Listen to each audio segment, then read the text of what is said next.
Pokémon, medicine and martial arts. Hey! Look who's back for more adventures. We love having you here to continue this story that keeps us all awake. Important note, all of this is pure fiction, so don't try any techniques you hear here in real life. Your neighbor might call the cops.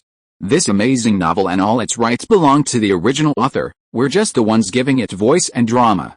Are you enjoying the show? Prove it by subscribing to our YouTube channel and leaving that like that motivates us so much. And if you want VIP access to exclusive content, our Patreon is waiting with things you won't find anywhere else. Chapter 176 Promotional Tournament. Please give me some advice. No need. Let's work hard together. The match began, proceeding according to promotional format. Serena's first opponent was a girl who looked easy after all. Knowing this, Serena blushed slightly as she faced her. It's you, Rocket, come out, Sloth, Rocket, use Charged Flame, Sloth, use Flash. Both sides issued commands with great vigor. However, just as the commands fell, the two figures collided, one of them flying backwards at a speed even faster than when they came. Sloth is incapacitated. Rocket wins, the referee announced at the perfect time. Seeing her victory so easily, Serena thought happily, is this the legendary level crushing of those masters? Elsewhere, her son, as expected, sent out Golden Gyarados, while the opposing trainer sent out a Guridia. Facing the ferocious Gyarados, the opponent, Gurki, showed a hint of fear and timidity. Gyarados, use Water Column Tail, Gurki, dodge, then use Cleave. Compared to Serena's opponent, Air's opponent was clearly much stronger. However, in the face of true strength, nothing was real. Unsurprisingly, Gyarados crushed Gurki and emerged victorious. Of course, besides Serena and Air, in a nearby battle arena, another girl also performed exceptionally well. Psyduck used telekinesis to throw the opponent. The girl's Pokemon was a Psyduck, and her opponent was a Beedrill. Purple-blue telekinesis, flowing from Psyduck's blue eyes, enveloped the opponent's Beedrill tightly and swiftly lifted it into the air, without the Beedrill's fin wings moving at all. Bang! With a loud thud, the dust cleared, and the Beedrill was rendered incapable of combat.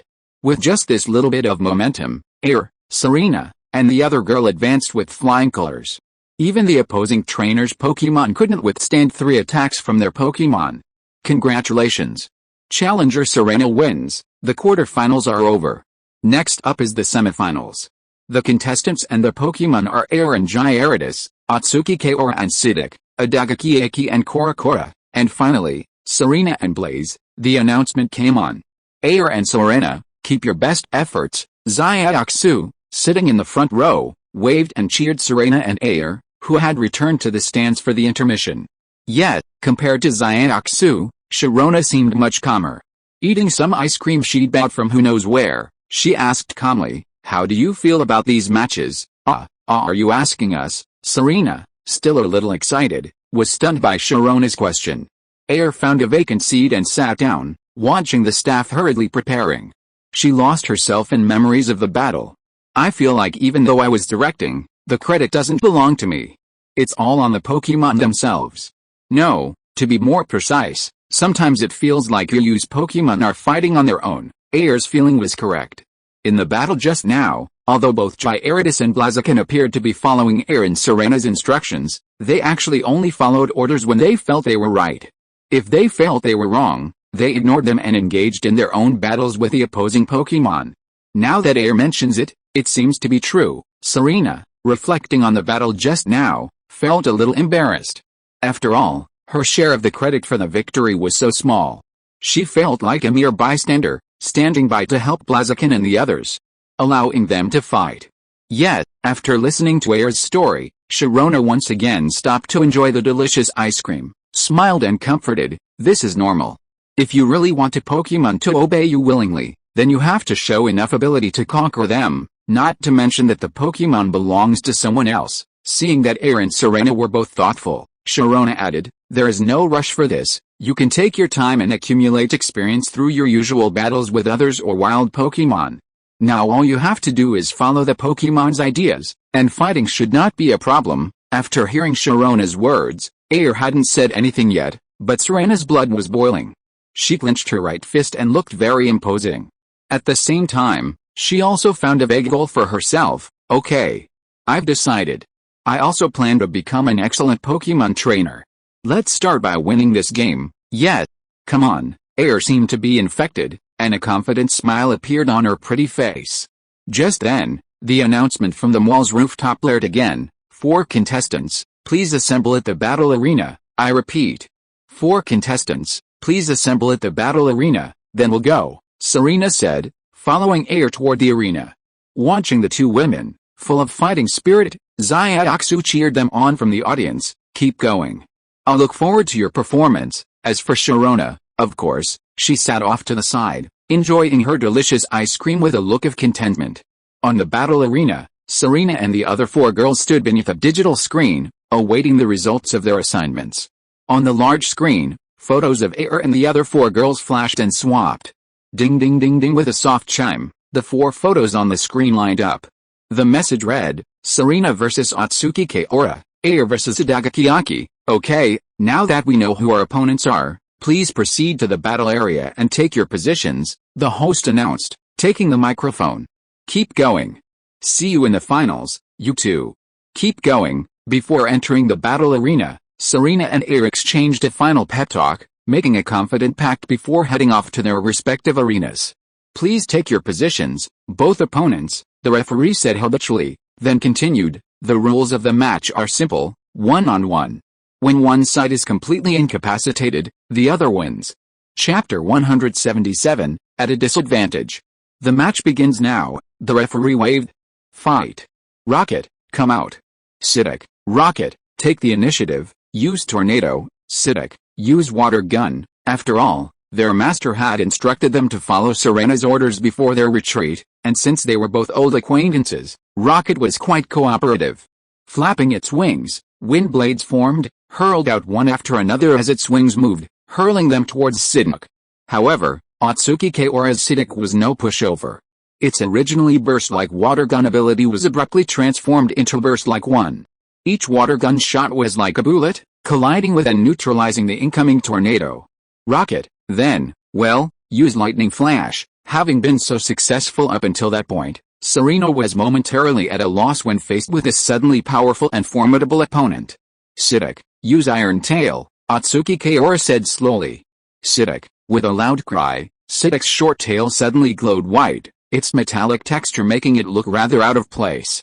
Serena, looking at the rather adorable Sidic in the arena, almost felt a surge of affection, but she forced herself to look away, her attention focused on Rocket. Rocket, unaware of her commander's unusual behavior, Rocket shouted, accelerating in midair and diving towards Sidic. Sidic also stuck its butt out, its short tail gleaming metallically in the air. Bang! With a muffled thud, Rocket and Sidic brushed past each other, surprisingly evenly matched. Rocket, Shadow Clone, then Lightning Flash. Sidic, use Water Gun to force out your true form, then use Telekinesis. Then, both sides began issuing orders rapidly, for a moment resembling the demeanor of top trainers. Swish, swish, swish, a burst of water shot out from Sidic's mouth, one after another. Compared to the continuous water gun, Sidic's burst of water shot out much more quickly, eliminating the shadow clones. Swish, swish, swish. With each shot of water, one of Rocket's shadow clones vanished. Rocket, as if sensing danger, Rocket once again accelerated through the air, a whirring sound echoing as it drew ever closer to Sidic. At that very moment, for Rocket, time seemed to have stopped. The air around it continued to flow, and everything in its sight continued to flow smoothly, but it felt like it couldn't move. Its wings, once flapping rapidly, now seemed frozen. Even more terrifying for Rocket, its wings had stopped flapping, but a glance around revealed that it was still in the air. Very good, Sidic, pull Rocket down. Without giving Rocket time to think, it suddenly felt its body sink, as if a 1,000-pound weight were bearing down on it, swiftly being pulled downward by an invisible force. Oh no! Rocket, break free! Serena shouted anxiously, watching Rocket inch closer and closer to the ground. But what good was Sora's shouting? Boom! A muffled thud echoed, and Rocket, unsurprisingly, made direct contact with the ground. Don't give it a chance to breathe, Sidic. Continue your telekinesis. The next moment, a scene unbearable to watch unfolded. Rocket, enveloped and controlled by Sidic's telekinesis, was pinned to the ground, rubbed. Rocket, Rocket, its screams grew louder, its once neat feathers now a tangled mess. If Rocket had a human face, it would have looked like Nuan Pig's head, a truly horrible sight. This. Rocket Sparrow uses charged flame attack. Oh. No. It's lightning flash. No, that's not right, Shadow Clone. Oh my, what should I do? Serena was now completely panicked, her hands tugging at her head, her ponytail now a mess. What's wrong with Serena? Serena panicked on the battlefield, and Xiaoxu in the audience could see it, even more distressed. Nothing, just her inexperience, Sharona sighed, quickly devouring the rest of her ice cream and looking towards the other battleground. The battle on the other side was going much more smoothly than Serena's. Gyarados, use 100,000 volts, Air ordered. I thought my opponent was formidable, but I didn't expect it to be just a newbie who doesn't even know about attribute countermeasures, Aki and Agaki thought with a hint of smug delight. At the same time, she ordered Korokora, don't be afraid. Charge forward and use the Bone Club. Gyarados Korokora a raging 100,000 volt surge, carrying destructive force, slammed into Korokora's onrushing body. The yellow lightning enveloped Korokora, yet Korokora seemed unaffected, her pace showing no sign of slowing, it even showed a tendency to accelerate. What's wrong with Air?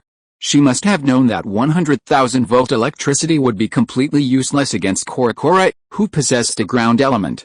So why did she give such an order? In the audience, Xiaoxu followed Sharona's gaze and witnessed this very scene. Sharona's lips curled in a mysterious smile. What a trick. If I'm not mistaken, Air is truly wicked. What do you mean by luring someone into a trap? Xiaoxu watched the unfolding battle scene with a puzzled look in her mind. Korokora, braving the 100,000 volts, held the drumstick like a massive iron rod. With each stride, the stick rose higher, poised to deliver a fatal blow. Dang, closer and closer. Korokora was now within a bone stick's length of Gyarados. During this time, Gyarados, surprisingly obedient to Air's instructions, used the 100,000 volts to suppress and delay the opponent. However, it seemed to have no effect at all. What was Air up to? Chapter 178 Bone Boomerang. Whoosh whoosh, the sound of piercing air continued to echo. Just as Gyarados was about to make direct contact with Korokora's Bone Club. Gyarados, this is the time. Use your tail, Air's voice rang out, a rare change of command, resonating with decisiveness and confidence, with a hint of cunning success. What? It was so fast that Adagaki couldn't quite hear. By the time she realized what was happening, Gyarados' massive tail had already swept towards Korokora. The sudden change startled Korokora, and she quickly shifted her swinging Bone Club into a blocking stance. The sudden change in tactics left her with no new strength, and coupled with Gyarados' already immense power, Korokora was swept back. The immense force not only sent Korokora flying backwards, but also caused her knuckles to go numb, and the Bone Club in her hand was nearly thrown out. Good opportunity, Gyarados, use Flamethrower. Air had apparently learned a fair bit of Yu's ruthless, predatory fighting style. A thick, fiery snake shot out from Gyarados' mouth, aimed directly at the figure still flying backwards. Feeling the heat wave coming towards her, Korra tightened her grip on the Bone Club. Korra, use Bone Boomerang, Adagaki commanded. Kora's eyes sharpened as the command was issued, and she decisively swung the Bone Club, which she had previously held tightly, away. The club, released from her hand, gradually accelerated in the air, spinning like the propeller of a small airplane. The incoming jet of flames was like tofu before the Bone Boomerang. The Bone Boomerang's rotation not only blocked the jet's advance, but also abruptly cut a vacuum through it, reducing the once thick jet of flame to two slender pillars of fire that seemed poised to extinguish at any moment. If it weren't for Korokor's low level, if the evolved Gyarados had used this Bone Boomerang, its power would have been far greater. The evolved Gyarados not only surpassed Korokor's strength, but the Bone Boomerang in its wield also became longer, larger, and stronger. Even so, Korokor's Bone Boomerang was not to be underestimated. After slicing the jet of flames, the Bone Boomerang gathered momentum, aiming directly at Gyarados.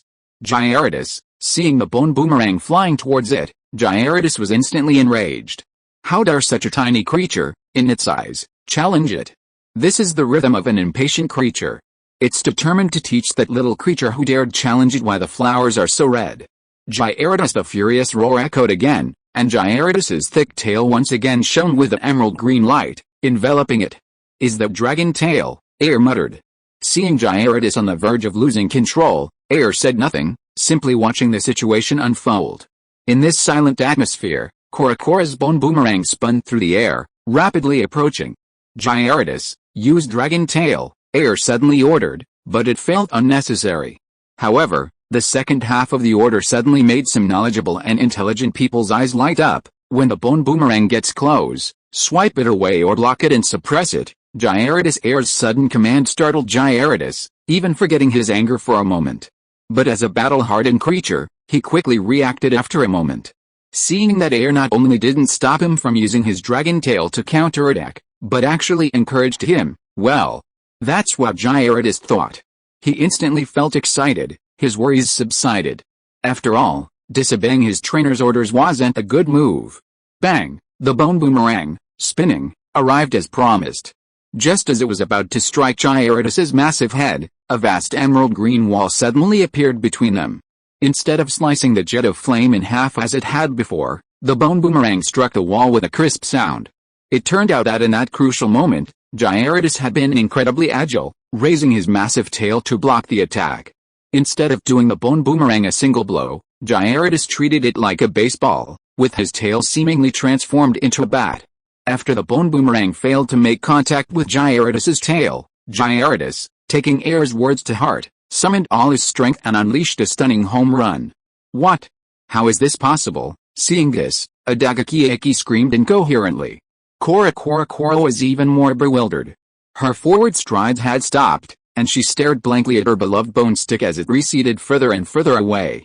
"Well done, that's what you're doing." Air, in contrast, cheered and gave a triumphant gesture. It really worked, Air thought with some relief. It's better to open things up than to block them. Since we can't force Pokemon to obey and trust us like you did, we can think from their perspective and direct them in battle. This should help avoid any rebellious behavior.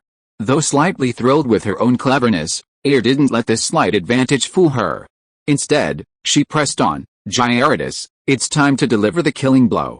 Use Water Tail." Gyarados, as if having just vented and exacted revenge, Gyarados was now full of fighting spirit. Its tail, wrapped in a stream of water, swooped down towards the still dazed Korakora. "Damn it!" Korakora used a self-sacrificing charge. At this moment, Adagakiaki gritted her teeth, eager to charge in and engage Air in a girl's duel. Only then did she realize that the Bone Club was Korakora's lifeblood. Without it, Korakora was like a flame lion without its sharp fangs. Her abilities were largely gone. At this moment, there was no energy left to deal with the attack in front of her. Therefore, when forced into adversity, Adachiaki could only give it a try and let Korakora use all her strength. Chapter 179 Rebound. Bank. Korakorak loses its fighting ability. The winner is Air. With a sound of falling water, Korakorak lost its fighting ability as expected. Yet, we won. We beat Gyarados, and now we qualify for the finals. Air leaped up joyfully and pounced on Gyarados in the arena, not even bothering to notice the dust still encrusted on its body. Just as Air rejoiced in her victory, Serena's situation became more precarious. Rocket finally managed to break free from Sidic's telekinetic restraints. He took flight once more, though he looked a little forlorn, his feathers disheveled and his wings flapping a bit more rapidly. Despite this, his sharp, resolute gaze remained unchanged. Rocket, apparently noticing that Gyarados had finished the fight and displeased with his own somewhat disheveled appearance, Rocket chirped softly, his wings flapping slower and slower as he began to adjust his balance, preparing for another attack. "It's useless. Just admit defeat. You're no match for me." Atsuki Kaora smiled charmingly, looking across at the silent Serena. "Even though it seems you won't give the order now, I won't hold back. Sidic, use your water gun again." Sidic. A barrage of sharp water burst from Sidic's beak, aiming directly at Rocket Sparrow's upper, middle, and lower positions, as if intent on deciding the outcome with a single blow and eliminating Rocket Sparrow in one fell swoop. Rocket staring fiercely at the swift stream of water, Rocket Sparrow chirped with a defiant and unyielding cry. Fiercely flapping its battered wings, it launched whirlwind blades, each one blasted away by the incoming water. Though drained of strength, Rocket Sparrow's might remained undiminished. The power of its whirlwind blades hadn't diminished at all, But instead, its fury and resentment had intensified. Water pistols fired, whirlwind blades flew, and within the space where the Pokémon pointed, a wave of air suddenly erupted. Water pistols were constantly sprayed in the air by the slashing whirlwind blades. Other whirlwind blades were shattered by the blasts of water pistols, and a strong wind rose in all directions. Wow! Such a fierce battle. Psyduck is amazing. That Rocket Sparrow is pretty good too. It's just that the trainer isn't very good at commanding, otherwise the battle would be even more exciting. That's right, come on. Come on. This intense scene instantly got the audience's blood boiling. They discussed their opinions and impressions, praising the Pokémon of both sides. Perhaps it was the loud noise, or perhaps it was something else. In this somewhat noisy environment, Serena lowered her head in disappointment, staring at her toes. If anyone could see her pretty face now, they would have noticed a faint mist rising in her beautiful eyes. I'm so useless. I'm holding Rocket back. If it weren't for me, Serena was completely absorbed in her own world. Even the fierce battle on the field had long been forgotten. The battle between Rocket and Psyduck raged on, neither side giving the other a chance to breathe. Their special moves came one after another, their pace increasing. Rocket! Rocket! The rocket's chirping echoed from above, almost echoing with every attack. It seemed to be cheering itself up, venting its suppressed anger, or perhaps conveying some meaning. It was a bit confusing. Serena, stop messing around. Command the rocket and launch a counterattack. In the audience, Air, who had just retreated from the battlefield, had barely even warmed up when he stood up again, his hands shaped like trumpets, and placed them before his mouth, shouting. Hoping to catch Serena's attention, the greater the hope, the greater the disappointment. Serena remained motionless in the command area of the battlefield. Air, it's no use. Serena needs to come out of this on her own, Sharona's voice boomed from the side. What do you mean? Xiaoxia asked first, her tone tinged with anxiety. This is normal. Some novice trainers, when their willpower is weak or they've suffered a profound blow, often experience this temporary period of isolation. They need to come out of this on their own, or achieve a decisive victory, as befitting of the experienced Sinnoh champion. Sharona quickly calmed Air and Xiaoxia. They returned to their chairs and watched the nearly undecided battles. So, does that mean Serena is going to lose? However, this time, Sharona didn't reply, simply staring at Serena in silence. Rocket's cry rang out again, but in just a moment, having lost so much energy, Rocket was once again at a disadvantage. Rocket Sparrow. It seemed that the cry of the Rocket Sparrow had worked, or something. At this moment, Serena came back to her senses vaguely. That's right, Rocket Sparrow. We are still fighting, we can't lose, we must win, Serena whispered to herself, and her state of mind could be said to have adjusted very quickly. She raised her hand to wipe the corners of her eyes. In a short while, Serena somehow became different from before, and her eyes were full of determination. Yes. I can't give up so easily. Air and I have an agreement. Serena raised her head again, and at the same time, her mind began to recall what she would do if it was you who encountered these things. How could it be? The sudden scene made Atsuki-san on the opposite side exclaim. Someone told me that nothing is impossible, and even if there is, we must make the impossible possible. Serena clenched her small fist and placed it firmly on her chest. No matter how strong the opponent is, I will definitely learn from you and fight to the last moment. Besides, the game has not yet reached the last moment, and it is still uncertain who will win or lose. This is really becoming more and more interesting. Psyduck, see what reality is? Use the water gun. Rocket Sparrow, I'm sorry, it's all because of my immature command that I held you back. But please believe me again, let us fight side by side. Chapter 180 New Water Gun Moves. Rocket, as if sensing the sincerity in Serena's words, Rocket, already on the ground due to exhaustion, glanced back at Serena with some difficulty. Serena was now looking at Rocket with a hopeful expression, as if waiting for its response. An unknown amount of time passed, what seemed like only a second, yet also seemed like minutes, before Rocket finally chirped. If it were human, it would have clearly seen the curve of its beak. With a thud of its wings, feathers fell one by one, bathing Rocket in a holy aura. In just a few seconds, Rocket's strength was recovering at a visible rate.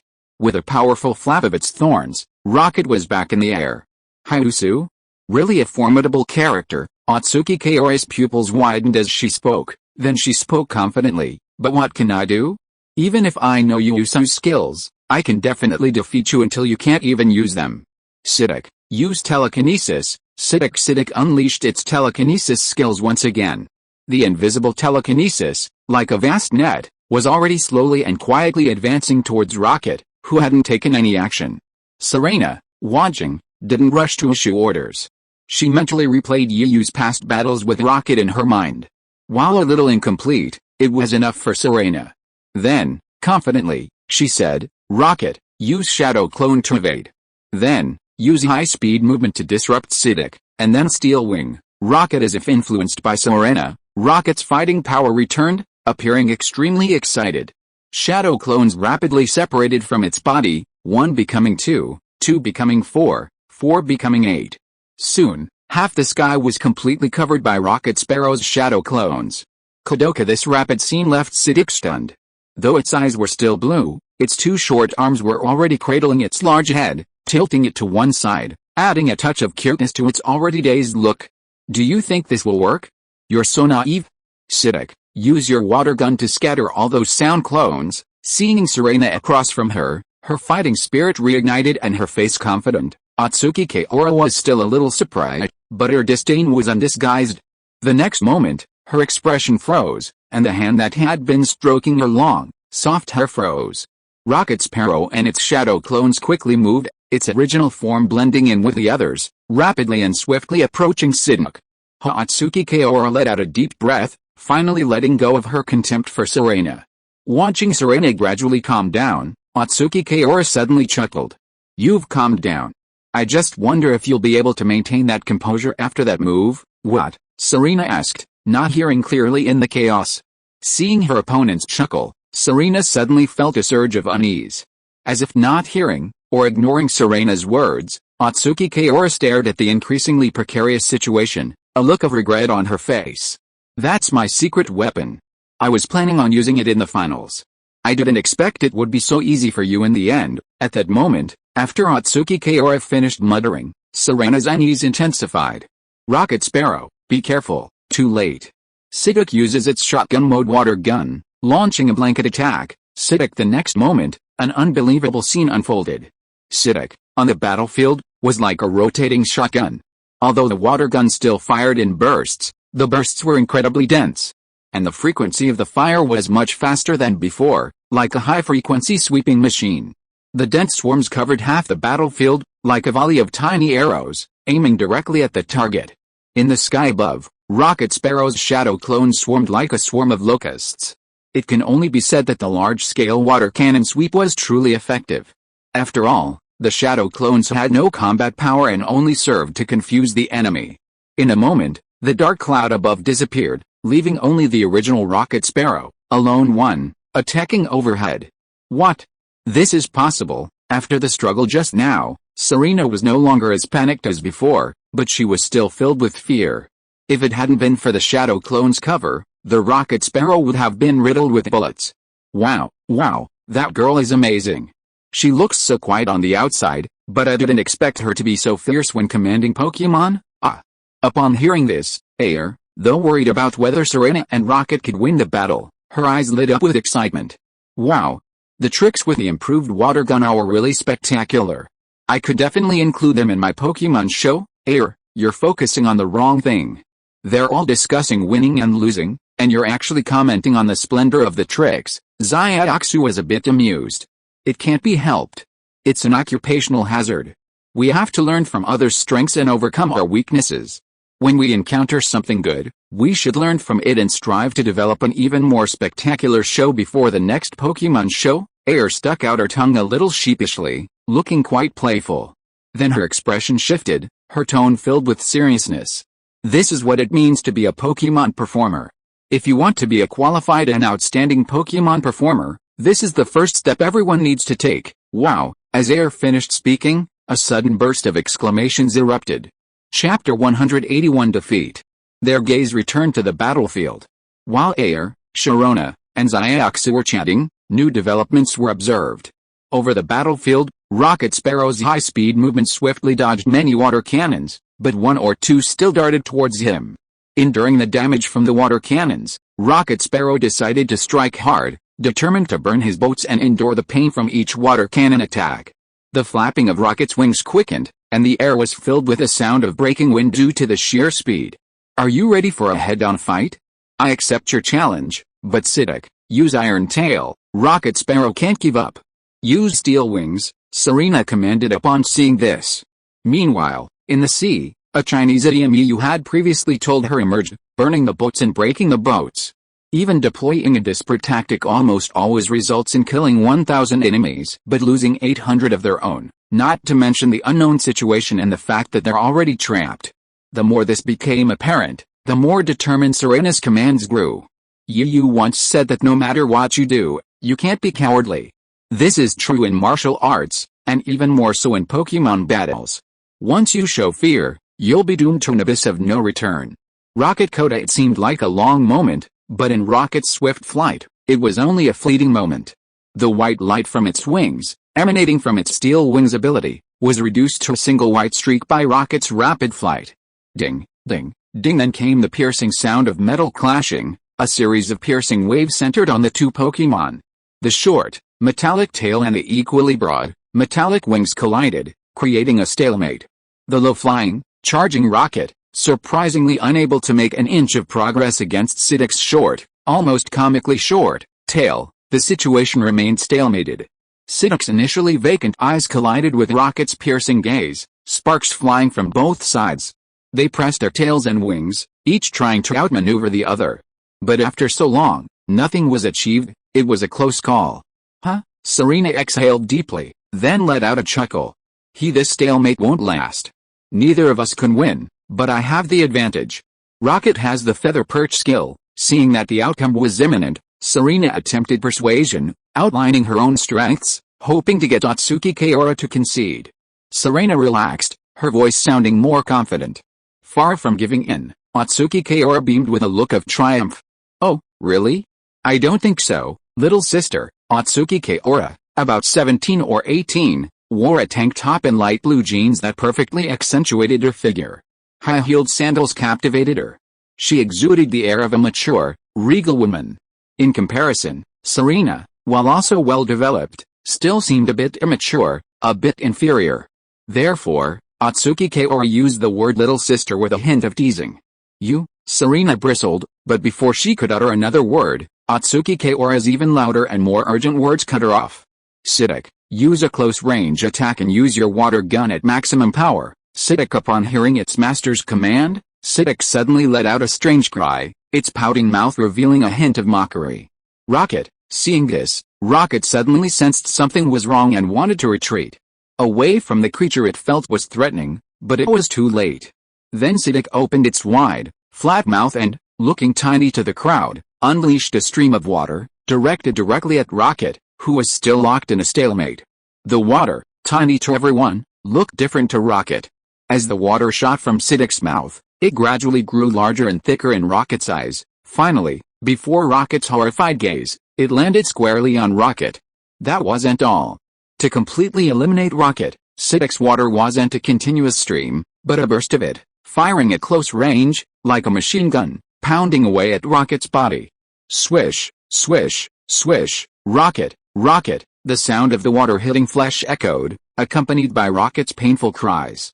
The water pistol attack completely halted Rocket's steel wings. Seeing this, Rocket decisively attempted to retreat, out of Psyduck's range. Unfortunately, something unexpected happened. Psyduck's short wings, like two pairs of iron clamps, gripped Rocket's wings, which had returned to their original form after leaving Steel Wings, and held on tightly. Time passed silently as Rocket struggled. Rocket finally, with a feeble cry, Rocket lost its combat ability, signaling the end of the battle. After all, taking so many high-frequency water pistols would overwhelm even the strongest Pokémon, let alone Rocket, a Pokémon not known for its stamina. Rocket, on the battlefield, Serena didn't retrieve the incapacitated Rocket into its Pokéball. Instead, with a look of panic and concern, she ran to the center of the field and embraced Rocket. Feeling somewhat down, she walked towards Sharona and the others sitting in the audience. Everyone, I failed. I'm sorry, Rocket. It's all because of me that I held you back. Serena seemed a little down. With her head lowered, a few strands of her brown hair, which had been tied at the back of her head, fell down mischievously, covering half of Serena's face and blocking everyone's view. Rocket, who was held in Serena's arms, had recovered some strength by now. Seeing that Serena was in a low mood, she called out softly, which was already a comfort. Serena, you have tried your best, and as a trainer who is participating in a formal Pokemon battle competition for the first time, you have done well enough. Sharona took Serena's hand, stood up and comforted her, just like a caring older sister. Chapter 182 Gyarados vs Psyduck. That's right. Serena is right. Serena, you've tried your best. If it were me, I would definitely lose. Air also hurried to comfort her. She said this not to comfort Serena, but specifically to cheer her up. Air was speaking the truth. After all, the opponent was too strong, and the skills and moves of the Pokemon in his hands were very strange and numerous. Therefore, if Serena hadn't forced him to use a hidden move this time, then when Air and Natsuki Kaora faced each other, he would definitely suffer a loss. Oh really? Serena's nose twitched, obviously still caring about winning or losing. Really? But I still have to thank you, Serena, for exposing some of my opponent's hidden cards.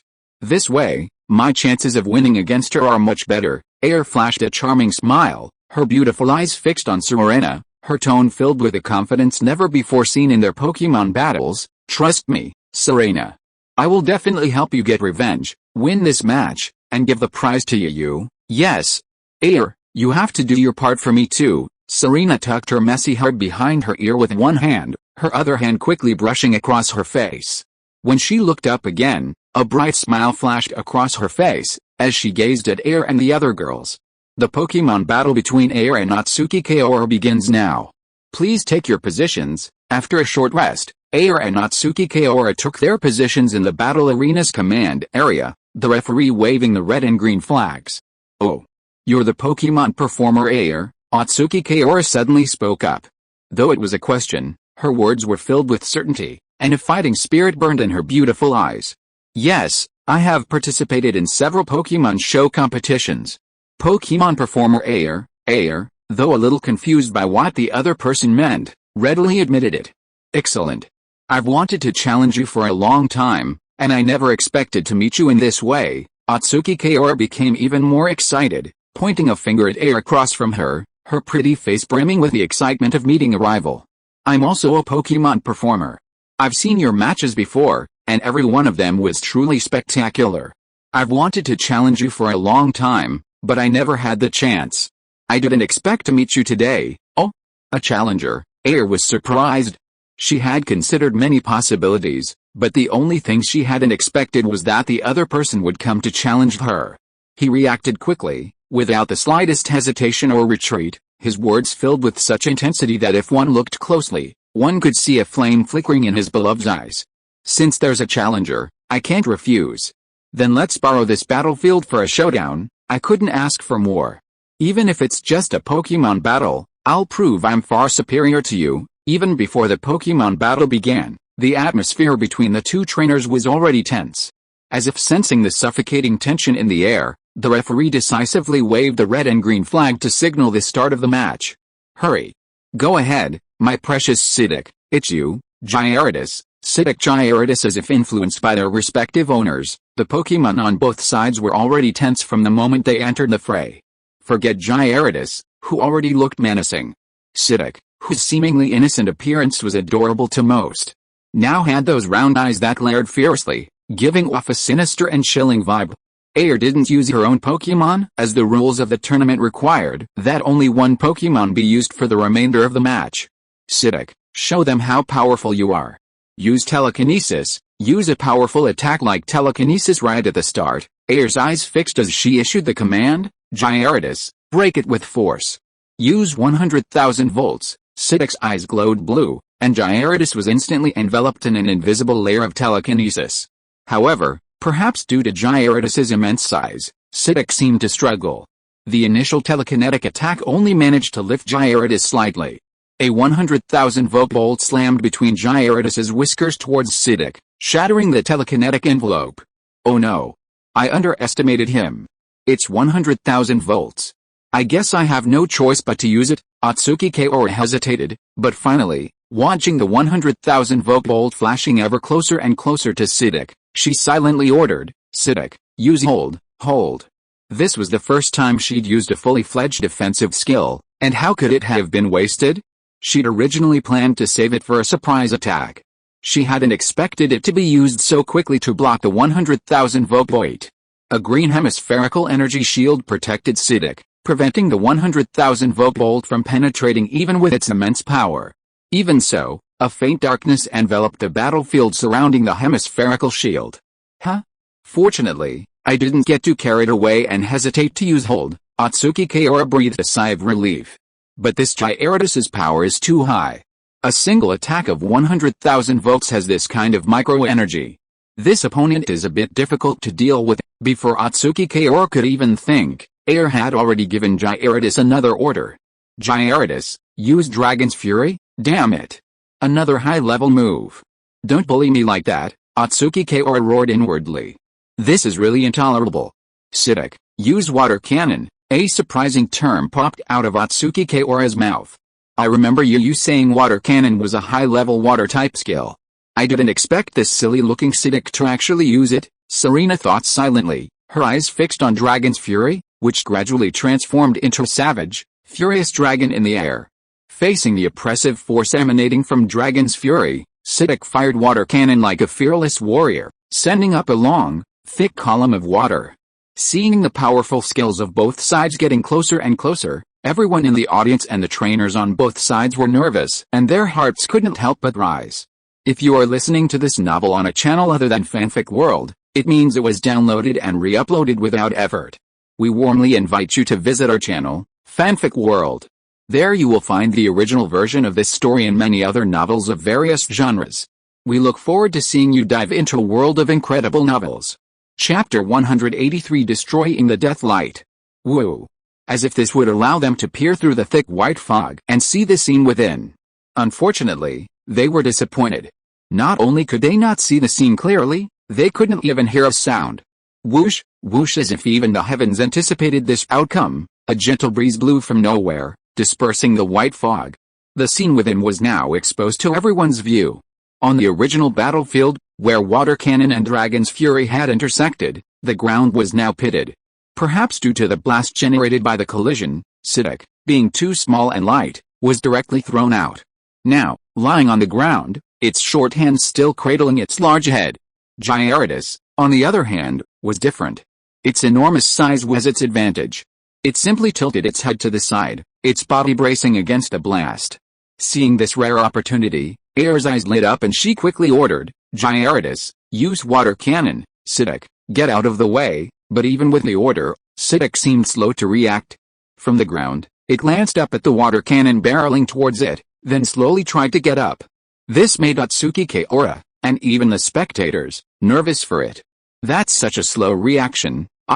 I'm almost scared to watch. Unlike the crowd, Atsuki Kaora quickly calmed down, concentrating on the desperate situation on the field. Suddenly, an idea struck her. "Siddiq, use Water Cannon on the ground." Siddiq at this crucial moment, upon hearing her master's command, Siddiq's eyes lost their usual innocent charm and took on a sharp, dark look. His head, once raised, quickly lowered, its flat bill flaring open as a vast stream of water poured forth, giving the impression that such a small stomach wouldn't burst under such a surge of water. The water jet pressed against the floor, using the reflected force of the Water Cannon to propel him rapidly upwards. And just as his body was fully airborne, another stream of water, even larger than the previous one, landed on the ground where Siddiq had been lying. "Siddiq, use telekinesis." Siddiq, already blasting water towards the ground, heard Atsuki Fumio's command, and its previously fierce eyes were bathed in a blue glow, giving off a mysterious aura. A soft sound echoed as the water jet originally aimed at Siddiq was instantly enveloped by telekinesis, flowing from the top of the water jet to its source. The entire Water Cannon was ripped apart before Gyarados could react. Under Siddiq's telekinesis, the thick stream of water transformed into a savage water dragon, which then charged towards Gyarados with a vengeful bite. Gyarados. Gyarados, the water column formed by the Water Cannon was abruptly dispelled before his eyes. Gyarados felt humiliated and roared furiously. A ball of orange-yellow energy condensed in front of its ferocious mouth. Huh? What's this special move? Why haven't I seen you use Gyarados before? Seeing the prelude to this unfamiliar skill, Air was stunned and subconsciously pulled out his Pokemon book to check it out. At the same time, Sharona, watching from the audience, curled her lips in an inexplicable arc. Seeing this, Serena couldn't help but ask curiously, Sharona, do you know what that skill is? It looks powerful. Of course it's powerful. Destruction Beam is a high-level skill with immense destructive power. There's even a rumor that a small town provoked a pack of Gyarados, and Gyarados, using Destruction Beam, raised the entire town to the ground overnight. So powerful, so terrifying. Serena and Xiaoguang's mouths drop open. Back on the field, Air had just learned the basics of Destruction Beam from the Pokemon Guide. Seeing the orange energy ball gathering momentum in front of Gyarados' mouth, Air immediately declared, Gyarados, we only have one chance. Success or failure depends on it. Destruction Beam. Fire, Gyarados. Gyarados roared, and a beam of light, even larger than the one created by the water cannon, shot out, aiming directly at Psyduck behind it. Suddenly, the water dragon formed from the bubbles collided head-on with the orange-yellow energy beam. Both possessed high-level skills, and they remained locked in a stalemate in the air, one pushing forward, the next pushing back. Gyarados, let go with all your might. Gyarados, as if encouraged by Air, Gyarados roared again. Instantly, the orange-yellow energy beam burst through the obstruction of the bubbles, creating a burst of water in the air. The energy beam, gathering momentum, slammed towards Psyduck, still in the air. Boom, bang, explosions echoed, accompanied by Psyduck's close contact with the ground. The referee waved the red and green flags in perfect time. Psyduck is incapacitated. Gyarados wins. Time divider, back to the bustling streets. Warm sunlight bathed Air and her 4 daughters. Serena took a few quick steps forward, glancing at Air and the others with a playful wink. Hey! The Pokemon Center is right up ahead. Let's hurry up and run, or the Pokemon Center cafeteria will be out of food. Chapter 184 Daily Life. Hey! That seems to be the case. Yeah. How about we have a race to see who gets to the Pokemon Center first? The loser gets to wash the dishes, huh? Serena suggested, walking backwards. Well, I'd think about it. Air rested her chin on her hand, pretending to think. I think that's interesting. Sharona's eyes lit up, a flicker of excitement as she quickly finished the donut in her hand. Xiaoguang twitched her lips and tugged at her friend. Hey, Sharona, are you kidding me? You're wearing high-heeled sandals, so, Sharona asked, somewhat dazed. It's safe to say that outside of Pokemon battles or anything else that piqued her interest, Sharona was often in a state of confusion. So how are you supposed to run in high heels? You're definitely going to lose, aren't you? Xiaoguang said, looking disappointed. No problem, trust me. Sharona raised her hand to Xiaoguang, flashing an OK sign, her face brimming with confidence. Xiaoguang knew her friend's decision was one that even 10 Kantoras couldn't change, so she covered her face with her hands. I don't know who gave you that confidence, so, it's decided. Serena beamed, beaming at the crowd with a fiery fox-like smile. Then, let the game begin. With that, Serena spun around, running forward before the girls could react. Hey, wait, Serena, you're cheating. Here deception is the best way to win. Suddenly, the streets rang with the joyful laughter of young girls, chasing each other, creating a lively scene. Bathed in the warm sunlight, it formed a unique and beautiful scene. Time divider, time arrived at the Pokemon Center. After washing up, Jua arrived at the Pokemon Center cafeteria, elegantly dressed. She ate a delicious lunch, quietly watching Pikachu and his crew of Pokemon training outside through the glass window. Okay, since she'd slept in, Jua admitted the cafeteria was practically empty. She was the only one left, along with Miss Joy and Chansey, who had just started eating after being busy with work. Jua took a bite of her delicious croquette and looked over at Miss Joy at the table next to her. Miss Joy, I didn't expect you just finished eating too. Yes. It's the weekend, and there are a lot of injured Pokemon that need care. Normally, it's just me and Chansey here, so I'm surprised someone's here to keep me company. Miss Joy chuckled as she swished a spoonful of soup into her mouth. Haha, I stayed up late working late, Jua said, a little embarrassed. It seems Miss Joy is still a workaholic. Just like that, Jur and Miss Joy chatted casually while eating delicious food. Suddenly, Jur seemed to be nonchalantly pointing at the Pokémon still undergoing special training outside the window and asked curiously, "Whose Pokémon are those outside? That trainer is so irresponsible. I saw that Pikachu and the others training earlier, but they've been doing it since this morning and they haven't even shown up yet. They told Pikachu and the others to stop and eat. This kind of trainer is the most abominable." "You mean Pikachu and the others? I already fed them Pokémon food before I came here." Hearing Jur's words, which seemed to be disguised as concern for the Pokémon, Miss Joy swallowed the food in her mouth, her eyes curved into two beautiful new crescents. Jur choked. He had originally planned to follow the clues and find out about Pikachu's trainer from Miss Joy. Although the result wasn't what she'd imagined, Jur didn't show it. Instead, she continued, "Really?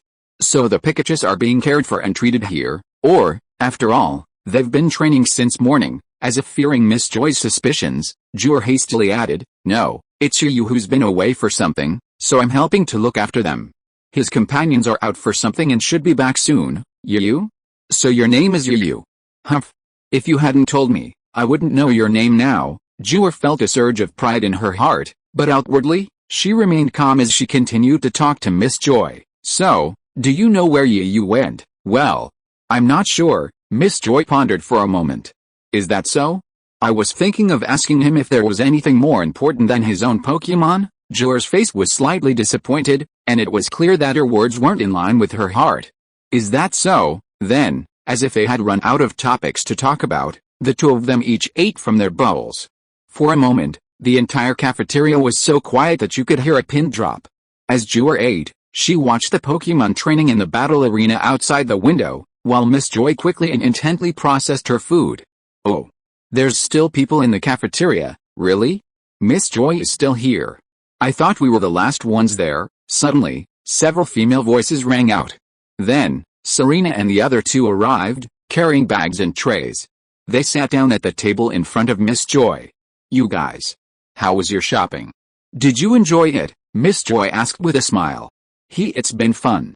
It's been a great experience." "Yes, we've had a lot of things." Serena, Xiaoxu, and the others quickly engaged in a conversation with Miss Joy. Meanwhile, Sharona's gaze was fixed on the girl at the next table, also eating. From the moment she entered, she felt a sense of familiarity. The girl Sharona was looking at was naturally Jur. Because Jur was sitting with her back to the others, Sharona couldn't see her face clearly. "Ms. Joy, thank you for taking care of Pikachu and the others just now." "Thank you so much." "You're welcome. It's our duty." "By the way, Miss Joy, Gyarados, Rocket, and Sharona have just been through a few battles. I need to trouble you again, is that so? Just leave it to me." Chapter 185 Daily Life. "Hey. You mentioned Yu just now. Do you know Yu?" After Miss Joy finished eating and left with a jelly egg, Serena was chatting with Air and the others about when Yu would be released from confinement. Suddenly, the girl sitting in the next room turned her head and looked at Serena and the others intently, the two straps on her head that looked a bit like headphones swaying from side to side. "Oh, yes. The sudden question made Serena a little stunned, and she responded subconsciously. "That's great." Xiaojur seemed a little excited, her beautiful eyes shining with a dazzling light. Excuse me, miss, what can you do with Yu?" Air asked hesitantly, fearing that the other party was here to cause trouble for Yu. Seeing the other person's wary expression, Xiaojur realized she must have misunderstood something. She quickly waved her hand and tried to clarify, No, you might. "Hey. Xiaojur, it's you. Why are you here?" Unfortunately, before she could finish her words, she was interrupted by a surprised and excited voice. "Hey, isn't that Serena? Why are you here too?" Looking towards the source of the voice, Xiaojur exclaimed in surprise. "Hey." Serena was a little confused by the scene. She looked at Serena, then at Xiaojur, twirling her fingers between them. "Do you know each other?" Yes, the two answered in unison, seeming to have a tacit understanding. "Hey, Puff." They both glanced at each other with some surprise, and then laughed in unison. "Sharona, it's been a long time since we last met. I didn't expect to meet you in the Kalos region, yet. We haven't seen each other for more than a year since the exchange competition with the Unova region. How dare you say that? You beat me so badly back then. I left the stage dazzled, Here aren't we representing our respective regions in an exchange competition? Of course we must take Pokemon battles seriously. The two of them started chatting as if no one was around. They were separated by a table and an aisle, and the more they talked, the more they got along. They were almost ready for a few bottles of wine and some snacks. Xiaoxu coughed a few times and reminded them, everyone looks very hungry. Let's eat first. Besides, Sharona, won't you introduce us to someone? Xiaoxu's words really worked. Sharona and Xiaojuor immediately calmed down a lot. Sharona's pretty face turned slightly red, and she patted her head a little embarrassedly. Oh. Look at my memory. I almost forgot everything while chatting. Sorry. Sorry. Xiaojuor was also a little embarrassed and quickly apologized. Then, Sharona began to introduce the two parties, pointing at Serena and the others first. The one who spoke just now is called Xiaoxu, a Pokemon breeder, and they are Serena and Air. Air is a Pokemon performer, and Serena is a novice trainer. Then, without waiting for Sharona to help introduce, Xiaojuor stood up and took the initiative to introduce. Is everyone shining today? My name is Xiaojuor, please take care of me. Up, the girls were all stunned by Xiaojuor's opening remarks, but Sharona was really used to it. Don't mind, Xiaojuor is just like this. Don't look at her like this. Xiaojuor is actually very powerful. Xiaojuor is a trainer of the Raven Gym in Raven City in the Unova region, and her strength is among the top 5. Wow! Another female hero, Serena exclaimed. After this match, she had a clearer understanding of the immense skill required for a trainer to command in battle. Without that skill, not only would you fail to convince the Pokemon, you could even lose the match. No. Sharona's exaggerating. Besides, if I truly had that kind of skill, I wouldn't have needed that person's help before, said Kaju, a little embarrassed. The conversation immediately brought them closer. Kaju, carrying her half-empty plate, sat down at Sharona's table and began chatting. They say girls make friends the fastest, often becoming close friends simply by discussing a common topic. Soon, the girls were all chatting and laughing. Kaju, why does that name sound familiar? Serena and Koyuki were chatting enthusiastically with Kaju, though Serena and Koyuki were far more enthusiastic. After hearing Little Juor's name, Air kept her head down, as if lost in thought. She pressed her head, feeling a little bloated, and, as if feeling hungry, she simply ate a few mouthfuls of rice. But then something flashed through her mind, causing her to pause, gasp, and exclaim, "SHH your Little Juor, Miss Little Juor from Raven City in the Unova region. Air, what's wrong?" She's Little Juor's daughter. Serena was a little surprised by Air's almost rude behavior, as Air was usually very polite. Yes, I'm Little Juor from Raven. Unlike Serena, Little Juor seemed remarkably calm, as if she already knew what Air was going to say next. Serena, don't you know? Little Juor is one of the island nation's fashion icons. A famous fashion model, Little Juor's daughter. As a Pokemon performer, Air knew a lot about these fashion styles. I only knew that Miss Maxiu from Aromatherapy City was a famous fashion designer. Serena was clearly still a little confused, and no wonder. While Serena shared her fashion aspirations, she had lived in the Kalos region and rarely heard of things happening elsewhere, let alone famous figures. That girl Maxiu? I didn't expect she'd be so famous in Kalos. Upon hearing Serena's words, Xiaojuor, far from showing any displeasure, actually seemed excited at the mention of Maxiu's name. Serena, you don't know this. Miss Maxiu and Xiaojuor are a perfect match. Both are leading figures in the island nation's fashion. It's said they even know each other, Air explained to Serena, then looked at Xiaojuor with a fiery gaze. Actually, I've wanted to meet you both for a long time, but I never expected to see you in person today. Under these circumstances, that's quite a surprise. Chapter 186 Breakthrough. Oh, so Miss Xiaojuor is Air's idol. I wouldn't say idol. I just really like the fashion creations Miss Xiaojuor and the others create. I've been wanting to discuss this with them for a while now, since they're themes for my Pokemon shows. Oh, really? That's my honor, Xiaojuor chuckled, looking delighted. Miss Xiaojuor, could you tell me about the pieces you're working on for this year's fashion show? I got the inspiration from my mom, Xiaoyu. Then, can we? This time, it was Xiaojuor and Air who started chatting away, their conversation growing increasingly captivating, like close friends who had known each other for years. They couldn't stop talking. The other three women, however, didn't interrupt. They just listened quietly, occasionally taking a bite of their food and occasionally adding their own opinions. After all, that's where girls have an advantage. By the way, Xiaoguang, you haven't told me why you came to the Kalos region yet? You're a very busy person, you know, Serena asked again after dropping the last bit of croquette into her mouth. Serena, didn't you mention Maxiu before? Xiaoguang answered Serena's question directly, but it actually kept the question a secret. Yes, the reason I came to the Kalos region this time is because of Maxiu's invitation. I heard she's planning to hold a fashion show in Aromatherapy City soon. Xiaoguang spoke slowly, as if recounting a very ordinary matter. However, while it might be a small matter to her, to some ordinary people, it was no less than a star-level concert. Really? Serena seemed very surprised, but then she became a little discouraged. I really want to go and have a look. But I still have to travel with you to challenge the gym. Huh? Suddenly, Xiaoguang asked with some confusion. Selina, don't you know that there is an official gym recognized by the Alliance in Aromatherapy City Aromatherapy Gym? And more importantly, Maxiu is the gym master of Aromatherapy Gym. Really? That's great.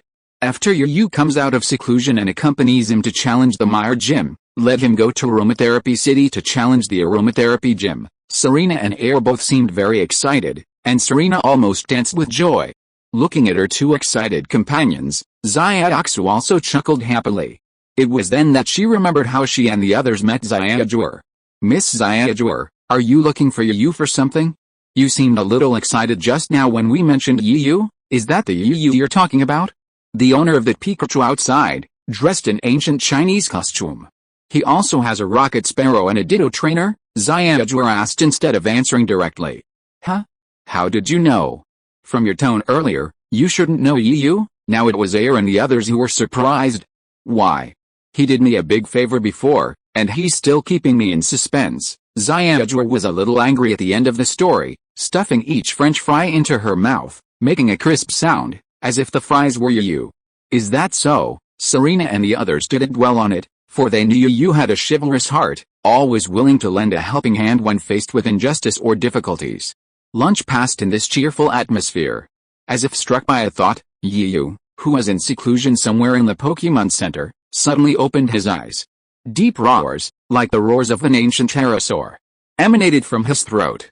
Yu's expression was pained, tinged with a hint of ferocity, as if he were enduring something. In the darkened room, shaded by curtains, he seemed eerie and creepy. What's going on? I'm actually showing signs of becoming possessed. Could this be? Yu wondered anxiously. Who?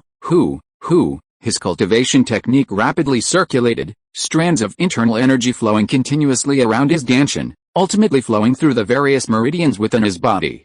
This cycle repeated itself, and with the constant regulation of internal energy, his inner peace finally settled. Exhaling deeply, Yu raised his hand and reached into the pitch-black room. This moment, a reflection of his inner self, was filled with confusion. It was as if Yu had lost motivation, feeling that everything had lost its meaning, a feeling of despair rising within him. Bang! Suddenly, a soft sound echoed through the silent, dark room, followed by a flash of red light, and a new figure seemed to appear. So it was Suicune, freed from its Pokeball. Because Suicune was so important, and the legendary beast could survive a few days without food, Yu simply kept it close to him. Suicune then quietly approached Yu, licking his cheek with his tiny pink tongue and calling softly. Strangely enough, with every movement of Suicune, a gentle breeze, comforting and warming, even possessing a purifying power, blew through the room. In the end, Suicune simply circled Yu and quietly climbed down, its two colored ribbons fluttering. Strangely, despite the breeze, the curtains remained unaffected.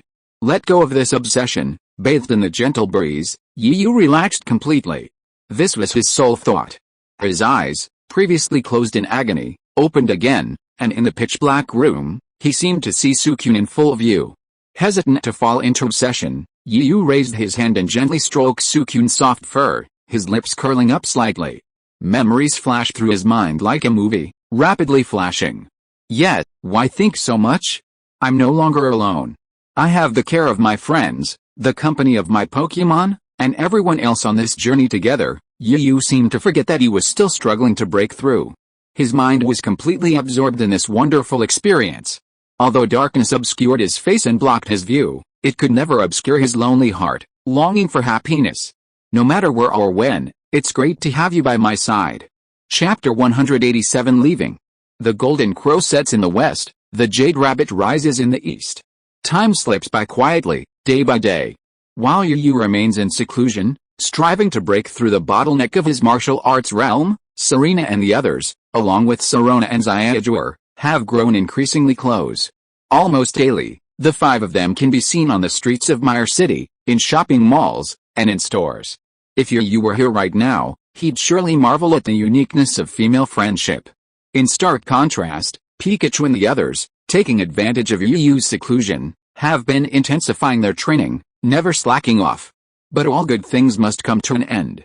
That day, the sun rose early once again. In the Pokémon Center's backyard battle arena, sweaty figures can still be seen. Several attractive figures have already gathered at the Pokémon Center's entrance, though their moods are somewhat subdued. Hirona, Xiaoguang, are you really planning to leave now? After these past few days of getting to know each other, everyone had dropped the miss when addressing Xiaoguang and Serena, calling each other by their first names. Yet, after all, we didn't come to Kalos for fun, we all have work to do. Yet, as Serena said, I've been slacking off for days. If I don't meet up with Maxiu in Aromatherapy City, she'll probably beat me up. Seeing the atmosphere was a bit dull, Xiaoguang joked, trying to liven things up. Then we're in a lot of trouble. Be careful on your way and stay safe. Yeah, I will. Do your best in the Pokemon Show competition and become the new Queen of Kalos. Serena, you must find your target as soon as possible, and Xiaoguang, take care. Goodbye, everyone. Serena appeared more relaxed, saying goodbye to everyone one by one, then hailed a taxi bound for Mire City Airport and left first. After watching Serena's taxi drive away, Xiaoguang finally turned her gaze away, looking at Serena and the others with a smile. Then I'll take my leave too. I'll meet you in Aromatherapy City. While Serena hailed a taxi, Xiaoguang dispatched her Thunder Zebra. Pushing her high-heeled feet, she sat sideways on it, one hand wrapped around the Thunder Zebra's neck, one finger bracing herself to keep from falling. Oh, how cool. I must convince a horse Pokemon to do this so I can travel the world with my beloved. Serena's eyes twinkled, lost in her own romantic fantasy of the future. Xiaoguang, be safe on the road. When Yu comes out of isolation and completes the art gym challenge, we'll definitely come find you. Xiaoguang spoke softly, each word dripping with concern. Make sure you reserve a good spot for us at the fashion show. He will come ask you for your autograph then. Haha. Sure, no problem. We look forward to seeing you again. Little Jur wore a cheerful, charming smile, then raised her hand and gently patted the Thunder Zebra's head. Thump, thump, thump. At its master's signal, the Thunder Zebra immediately unleashed its limbs and broke into a run, accelerating until soon only a black dot remained. Air was the first to recover. She glanced at her companions and sighed, with two of you gone, it's a bit deserted. Let's go too, huh? Where are you going? Any plans for today? Serena was a little uninterested, still recovering from the sadness of parting. After all, after spending these past few days together, the five of them had grown, not to say like sisters, but with a deep bond. Don't know? So, Serena, what are your plans? Me. I'm not going out. I've had enough fun these past few days. I'm planning on finding my target, and I want to take advantage of these free days to spend some quality time with my Pokemon. Serena seemed much more mature at that moment, no longer the usual nagging rivalry she had with her mother at home. Is that so? Hey, Xiaoguang, why are you looking at me like that? Do I have a blemish on my face? Suddenly, Serena came to her senses and noticed Xiaoguang staring intently at her. No, I just feel like you've grown a lot in this moment, Serena. Does everyone have to learn to grow? I've learned so much from all of you these past few days together. Serena playfully clasped her hands behind her back and headed back to the Pokémon Center to play with her Pokémon. Thump, thump, thump. Suddenly, the familiar sound of horse hooves clacking the ground echoed. Nearby, on the street level, a dark shadow grew larger in the eyes of everyone. That's Xiaoguang. Why is he back again? Did he drop something? Overhearing Xiaoguang and Air's discussion, Serena turned back to find the Thunder Zebra already carrying Xiaoguang back in front of the group. Before Xiaoguang could say anything, Xiaoguang spoke first, her tone gentle and full of concern. Xiaoguang, why are you back again? Did you drop something? Well, I have some questions. Xiaoguang, perched atop the thunder zebra, seemed a bit embarrassed. What's the question? The three women, curious, asked almost in unison, looking at Xiaoguang, who looked like a young girl, completely devoid of her usual dignity. It's, you know, didn't you help me before? But since he's in seclusion, I haven't had time to repay him. So I wanted to give him something as a token of my gratitude, but I need to ask you some questions, is that so? Then ask us, and we'll tell you everything we know. Thank you. Xiaoguang was immediately delighted. It's just that what colors does you like, and how tall is he? Is this considered a household registration? Serena was stunned. She blurted out, then immediately covered her mouth, a sudden sense of crisis rising within her. Although it may be a little rude, please tell me. Xiaoguang clasped her hands together, blinking her eyes, looking pitiful. Okay, finally, although the women still felt puzzled, they shared some basic information about you that they hadn't discussed before. Thank you, everyone. I'll be leaving now. You must all come when the time comes. Especially bring you with you so I can meet my benefactor. Watching Xiaoguang disappear into a black dot once again, Serena and the other girls felt a little puzzled. After a wordless glance, they turned and walked towards the Pokémon Center door. Chapter 188, Leaving the Cottage. However, what Xiaoguang didn't know was that just as she left, her ever-remembered benefactor opened his eyes once more. At the Pokémon Center, in the unnamed room where Yu was secluded, a slight sound suddenly creaked from the doorknob. Click, in the Pokémon Center lobby. While the sun was still radiating its full glory and most people were still tucked away in their warm beds, the hard-working and kind Miss Joy was already at the front desk, beginning her busy day. Hey, Xiaoguang, why are you guys up so early? Aren't you going to sleep in a little longer? After several previous conversations, Miss Joy from Mire City had become familiar to Serena and the others, especially Xiaoguang, a skilled Pokémon breeder. These days, when the Pokémon Center is overwhelmed, Xiaoguang would step in to help her care for the Pokémon, sharing the burden.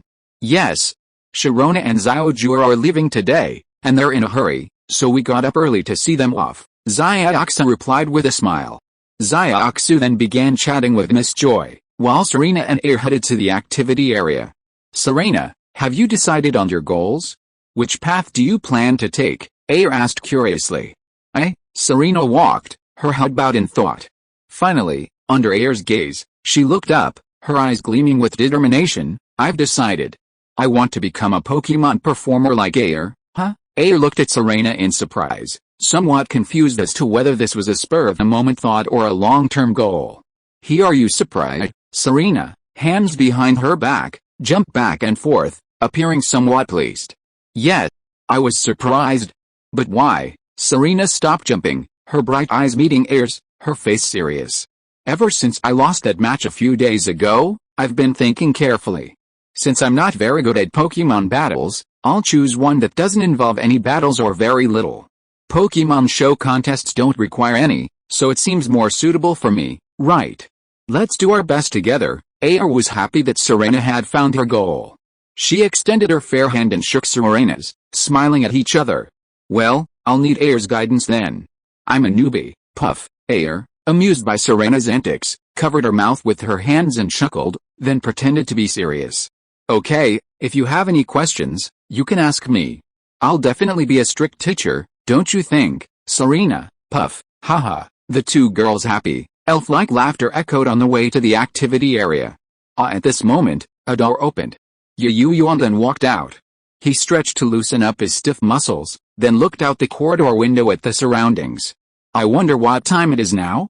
I should probably go meet up with Air and the others, or they'll be worried. Yu pondered this, his steps not stopping as he reached the stairs and headed straight down. Sigh. Even though I successfully broke through to the 3rd level of Grandmaster, I can't quite achieve the effects of fasting. I'm feeling so hungry now. I'm kind of missing Xiaoguang's delicious food. Yu rubbed his flat stomach and sighed helplessly. Puff haha hey, why does that sound so familiar? Before he even reached the bottom of the stairs, Yu suddenly heard a burst of pleasant laughter. Curious, Yu quickened his pace, wanting to go downstairs to see what was going on. The only way to reach the activity area was through the staircase leading to the 2nd floor. Flanked by two walls, the staircase obscured the view of passers-by. Meanwhile, downstairs, in the hallway leading to the second floor, Air and Serena were still strolling, chatting and laughing.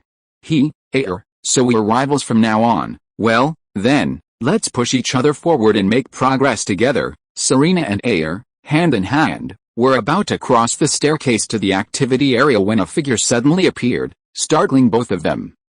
Just as the high-pitched screams threatened to burst from their throats, a pair of large hands quickly covered their mouths. Hey! Stop it, it's me. Yu, startled by the sudden appearance, was also shocked. If he had actually screamed, it would have been a disaster. It would have been like a sonic weapon. Hearing the familiar voice, Serena and Air, initially frightened by the sudden scene, paused their struggles. Their eyes held the surprise they couldn't conceal. Yu, you've finally emerged from retreat. Great. If you hadn't shown up, we were going to call the police and contact Miss Junsha. The two women's undisguised concern warmed Yu's heart, yet also brought a tinge of guilt. I'm so sorry to have worried you. But what time is it now? How long have I been in retreat? You've been in retreat for about a week. So long. Yu was startled. He had retreated before, but those were only for 2 or 3 days. Grandmaster level was far from sufficient for long-term fasting. Gugu suddenly, a series of deep, lingering sounds echoed through the now somewhat silent space. Seeing Air and Serena both looking at him, Yu blushed slightly. He rubbed his protesting, shrunken stomach and said sheepishly, I was so engrossed in my retreat that I forgot to eat. Do you have anything to eat? Anything will do. Fearing to embarrass the two women, Yu quickly added. PFFT. Yu, you're such a jerk. You lose yourself in one thing, Air chided. Wait a minute. We haven't eaten yet either. I'll make you something right now. Serena and the others then abandoned the activity area and headed towards the Pokémon Center cafeteria kitchen. By the way, where are the Pikachus? Where have they gone? Yu suddenly called out after the two women. The Pikachus have been training in the battle arena in the backyard of the Pokémon Center these past few days. Hearing Yu's call, Serena simply backed away again. Air saw this and hurriedly supported her, fearing she might fall. Understood. Chapter 189 The Eve of the Gym Battle. In the battle arena in the Pokémon Center's backyard, just as the sun was breaking, Pikachu and the others had already awoke from their designated resting nests. After waking their companions, they returned to the very place where they'd sweated profusely for the past few days, ready to begin a day of intensive training.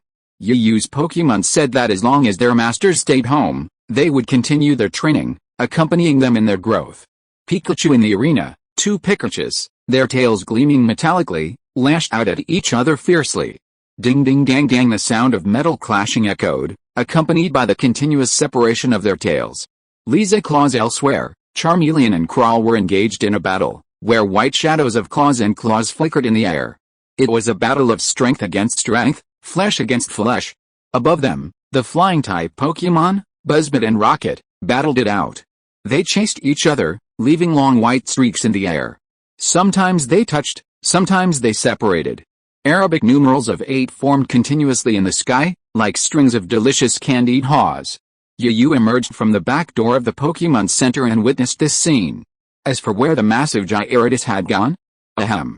The relentless crashing noises nearby were the work of that massive creature. Gyarados was now ramming a boulder it had unearthed from nowhere. This was a training exercise Yu had been using it on in the wild, to strengthen its muscles and defenses. In the morning sunlight, Gyarados' entire body shone, its scales a dazzling golden hue, like a moving mass of gold. Yu stood silently, watching his Pokémon sweat and strive to become stronger. The fiercest battle on the field was undoubtedly between the two Pikachus. Whether it was a contest of speed, strength, or skill, it was a thrilling spectacle. However, it was clear that Ditto's transformation, Pikachu, while seemingly evenly matched with Pikachu, engaging in a back-and-forth exchange, was gradually losing ground over time, often falling behind. Facing another attack from Ditto's Iron Tail, Pikachu used high-speed movement, swiftly executing a powerful strike before sending the creature flying in a flash. Pikachu, the impact not only sent Ditto flying backwards but also deactivated its transformation, returning it to its original form. Pikachu, after knocking Ditto back, inertia carried Pikachu forward a few steps before turning back to look at Ditto. As Pikachu turned back, a familiar figure suddenly caught his eye. Pikachu, who had originally planned to go and comfort his little brother Ditto, immediately and decisively drifted past Ditto after seeing the figure. Ditto was a little stunned. It was ready to listen to the condolences of its big brother, but who was this person? Oh, no. What kind of Pokemon was this? This was too much to bully Pokemon. HMPH. I want to see what kind of thing can make the big brother give up on my cute little brother, Ditto thought indignantly, his body, as soft as clay, visibly bulging. Looking in the direction Pikachu was running, Ditto's eyes widened. Hey. Why do you look so familiar? Ah. Isn't that Master, Ditto? Ah, Master, here I come. Ditto let out an unexplained cry, its body flashing white light, and then a brand new Pokemon appeared. But when it looked again, only a shadow remained, about to dissipate into the air. Pikachu was overjoyed to see its master again, calling out non-stop as it ran towards him.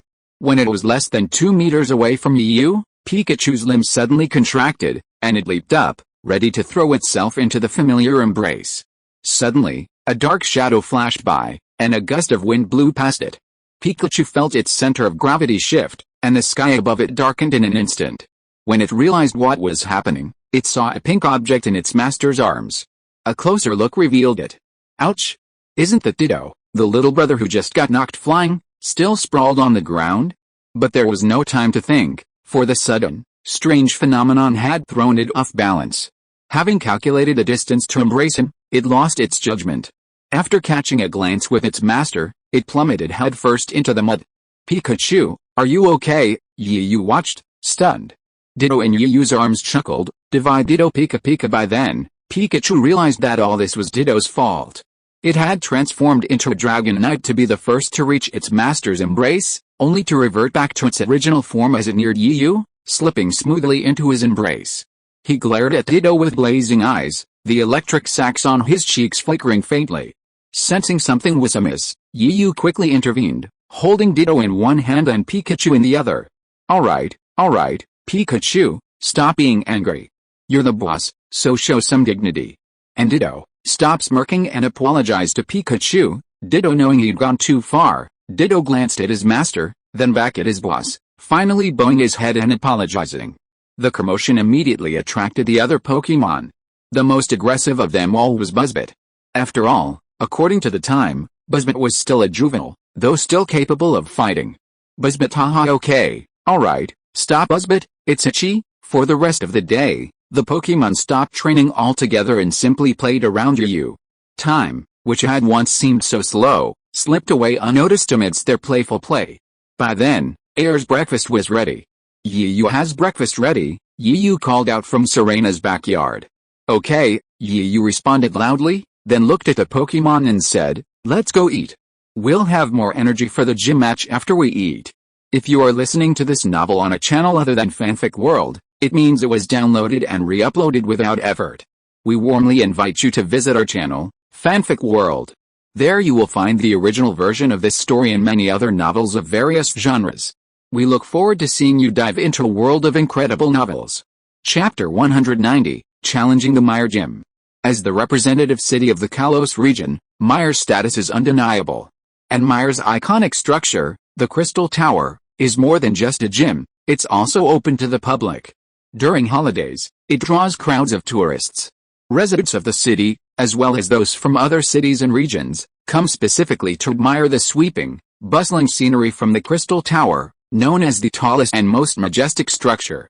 It's the weekend, a rare opportunity for students to relax and unwind, offering a rare opportunity for office workers to unwind. Consequently, not only is the Crystal Tower packed, but the streets outside are also teeming with people. Are you kidding me? This is outrageous. We finally squeezed through the crowd, and now we have to queue again. Yu and his group, who had just emerged from the crowd, stared in amazement at the long queue. After breakfast, Serena and the other girls, having spent the past few days shopping, had already familiarized themselves with the area. So, as soon as they were satisfied, they immediately dragged Yu out. But as fate would have it, they never anticipated that others were also harboring the same aspirations, albeit with different motives. I'm suddenly thinking, shouldn't we suggest that Citron set up a dedicated passage for gym challengers? Yu swallowed, clearly startled by the scene before him. Hey. Forward, everyone, hurry up and follow. I wonder what the gym trainers at the Meyer gym were thinking? Setting up the gym inside the iridescent crystal tower would be fine, but they're actually making us queue up like everyone else. Sigh. Yu sighed, listening to Ji's complaints and feeling a little sorry for them. After all, challenging the gym was their own responsibility, yet they had to accompany him through this ordeal. That Hitron is such a jerk. I better not give him a chance, or else, well, I'll make him cry in the gym challenge later. Just as Yu was lost in thought, waiting obediently in line with the other girls, a voice filled with surprise and delight echoed from nearby. Hey, isn't that Yu and Air? You're supposed to be challenging the gym, but why are you lining up here, Sister Air, Brother Yu? We're here. Are you here to challenge them? Following the voice, they saw a man, a woman, and a robot approaching them. The man, wearing a backpack and round glasses, exuded a scholarly air. The girl, presumably his younger sister, wore a ponytail tied at her ears, looking playful and adorable. As for the robot, well, there wasn't much to say. All three of them, big and small, were carrying large and small bags, and the girl, being underage, especially, looked a bit comical with her large luggage. Whatever you think comes true. Speak of the devil and he'll appear, Yu thought silently, a grumbling expression on his face. Is Citron mistaken? We're here to challenge gyms, not to sightsee. After so many, yours is the most frustrating. And you even have to queue. Ugh. Citron blushed as he watched the long line of people lining out the door, already circling the crystal tower twice. He scratched his head in embarrassment, unable to utter a single word. Brother, you're such a jerk. You're so lame. You didn't even think of that. Eureka glared at her brother with annoyance. Sorry. It's been so long since I've been a gym trainer that I forgot about it. Come with me. No need to queue. Citron habitually pushed his glasses up, but carrying the heavy bags seemed a bit strained. With that, Citron took the lead. Pushing through the crowd, he skipped the main entrance and headed towards the back of the crystal tower. Air, do you know them? Serena asked, somewhat bewildered. Citron and Eureka are me. Then, Air recounted the story of how she, Yu, and Citron met. Yu, carrying Pikachu on his shoulder, quickly followed Eureka, rubbing her head and saying with a smile, you have a lot of stuff. It's heavy, isn't it? Let me help you. Without waiting for Eureka's approval, he snatched the bags from her hands, even Pikachu helping to carry a small one. Brother Yu is so kind. Unlike someone who only knows how to exploit his lovely sister for labor, Eureka pouted, occasionally glancing at the somewhat disheveled figure ahead. Crack, someone's heartbreaking cry echoed. After passing through numerous obstacles, they finally reached the back of the iridescent crystal tower.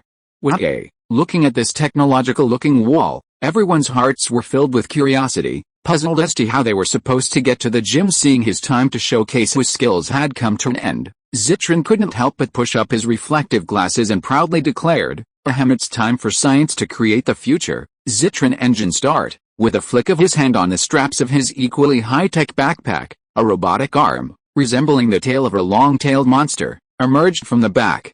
Precisely, like a key, it slotted into a recessed groove in the technologically advanced wall.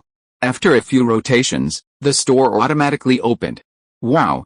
I didn't realize your scientific inventions were impressive. Citron, Xiaoxu couldn't help but praise them as they all entered the iridescent crystal tower. Of course. My brother is quite impressive. Eulogia popped out at the perfect moment, and to everyone's astonishment, she began to promote her brother, acting as a matchmaker. Just as Citron's face was red as a tomato, ready to drip with juice. Yu finally spoke, and his voice was filled with passion as soon as he spoke. Okay, everyone, stop making trouble. Citron, let's go quickly. I can't help but have a good gym battle with you. Okay, I'm not in a hurry anymore. As if influenced by Yu, Citron's eyes also changed, and his whole body was full of passion. Then let's charge. Hey. Don't charge so fast, wait for us. Hey, why does this staircase feel so long? Is there no elevator? Sorry. This is the emergency evacuation passage of the Fantasy Crystal Tower, there is no elevator. Chapter 191, Challenging the Meyer Gym. The Meyer Gym is worthy of being an electric-type gym, and its trainer, Citron, is a true expert in using electric-type Pokémon. The moment you step into the gym, you're transported to the era of electric-type Pokémon. The surrounding machines, powered by electricity, flashed arcs of electricity from time to time.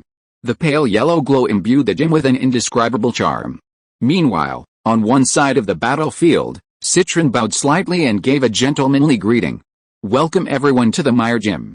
Allow me to introduce myself again. I'm Gym Trainer Citron, and this is my assistant, Citroid. Trainers from both sides of the battlefield had already taken their positions in their respective command areas. As for Serena and the others, Eureka had escorted them to the spectator seats, where they were to watch the Pokémon battle. I've been waiting for this day for a long time, Yu. Let's have a good fight, haha. That's what I mean. Okay, in that case, I accept your previous proposal. We won't use the usual gym match rules. Since you want to challenge both me and Hitroid at the same time, how about we have a doubles match? Sure, Yu agreed without a second thought, his tone full of confidence in himself. However, the woman watching in the audience exclaimed, what, a doubles match? Is Yu okay? You know, there's a big difference between doubles and singles. In singles, no matter how strong you are, if you don't know how to cooperate in doubles, then everything is in vain. But if you know how to cooperate well in doubles, you can defeat two opponents who are stronger than you in singles. As the Pokemon breeder champion of the Kanto region, Xiaoguang can be considered knowledgeable and listed the pros and cons that she was familiar with one by one. Should be okay, right? He looks so confident. We have to trust Yu. Even Serena, who had exceptional faith in Yu, was slightly shaken after hearing Xiaoguang's words. Let me tell you a secret. After his transformation and implantation of combat memories, Hitroid is quite cooperative, isn't he? Yulika revealed, unconcerned about exposing her brother's true identity. None of the other women responded to Yulika's words.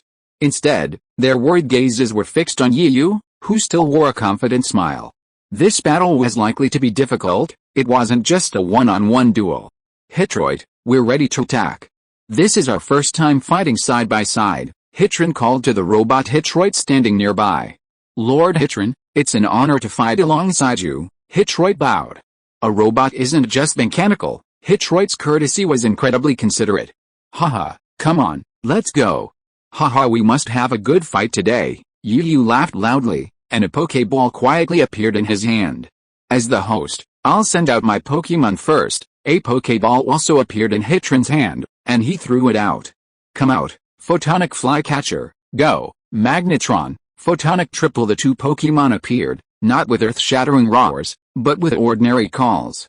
However, from their eyes, it was clear that these two Pokemon were also a very high level. Seeing the other side send out their Pokemon, Yu did not hesitate and threw the Pokeball he had already grasped. It's decided to be you, Charmeleon. Let's have a good fight today. At the same time, Yu waved his hand again, pointing his finger directly at the two Pokemon opposite him. Pikachu, you come on too, stretch your legs, Lisa Pika. Compared to the calmness of the opposite party, Yuyu's two Pokemon are very similar to him, exuding an aggressive aura, and their cries are full of fighting spirit. Quite aggressive. But I don't know how they will perform. Seeing the situation on the opposite side, Zitron subconsciously pushed his glasses, which were a little reflective, and the corners of his mouth curled up slightly. Don't worry, I won't let you down. Don't you agree? Pikachu, Charmeleon, Pika-Lisa. Now we begin the gym battle, with gym badges at stake. Both teams will play doubles. When both Pokemon on one team are simultaneously incapacitated, the other team wins. Just as the atmosphere was heating up, the referee appeared, waving a red and green flag. The match begins. With the referee's words, the fierce battle began. Electric Flycatcher, use Kickdown on Pikachu. Magnet on, use Ultrasonic Wave on Pikachu. Citron and Citroen's orders rang out almost simultaneously. Oh. So you're planning a blitzkrieg strategy to eliminate a Pokemon first, compared to Citron and the others' immediate orders. Yu, uncharacteristically calm, analyzed the situation, completely losing his earlier swagger. Unfortunately, I won't let you succeed. Charmeleon charges forward and uses Cleave to block the shifter's kick. Pikachu, use High Speed to evade, then approach the shifter and use Iron Tail. Lisa facing the shifter's aggressive charge. Charmeleon, upon hearing Yuyu's command, charged without hesitation, its long claws gleaming with a cold, sharp edge. Bang! The dull sound of legs and claws clashing echoed. With each kick or claw swing, a surge of energy was generated. Elsewhere, Magneto shouted a series of piercing sound waves, aimed directly at Pikachu, attempting to restrict its movement.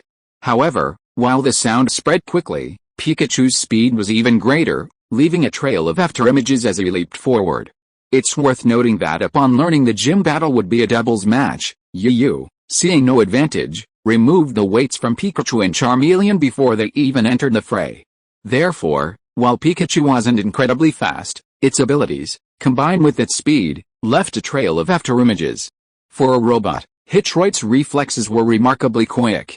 Seeing the situation was untenable, he decisively changed his command, Magneton, use charge. The piercing sonic wave ceased, and Magneto, fearlessly charging Pikachu's attack, charged forward. Chapter 192, Challenging the Mire Gym. HMPH. Planning a head-on confrontation, seeing Magnetron advancing instead of retreating, Yuyu's lips curled up, a hint of amusement in his eyes. Pikachu triple the two Pokemon finally made contact, but as Yuyu had predicted, the moment Magnetron and Pikachu's Iron Tail made contact, Pikachu was instantly sent flying backwards at an even faster speed than when it came. While Magnetron's charge might be powerful, Pikachu's tail was even more formidable. During Yuyu's days of retreat, Pikachu knew its weakest point was close combat. So, every day, he either had Charmeleon fight with him in close combat or used Iron Tail to lash out at boulders and trees, training his Iron Tail.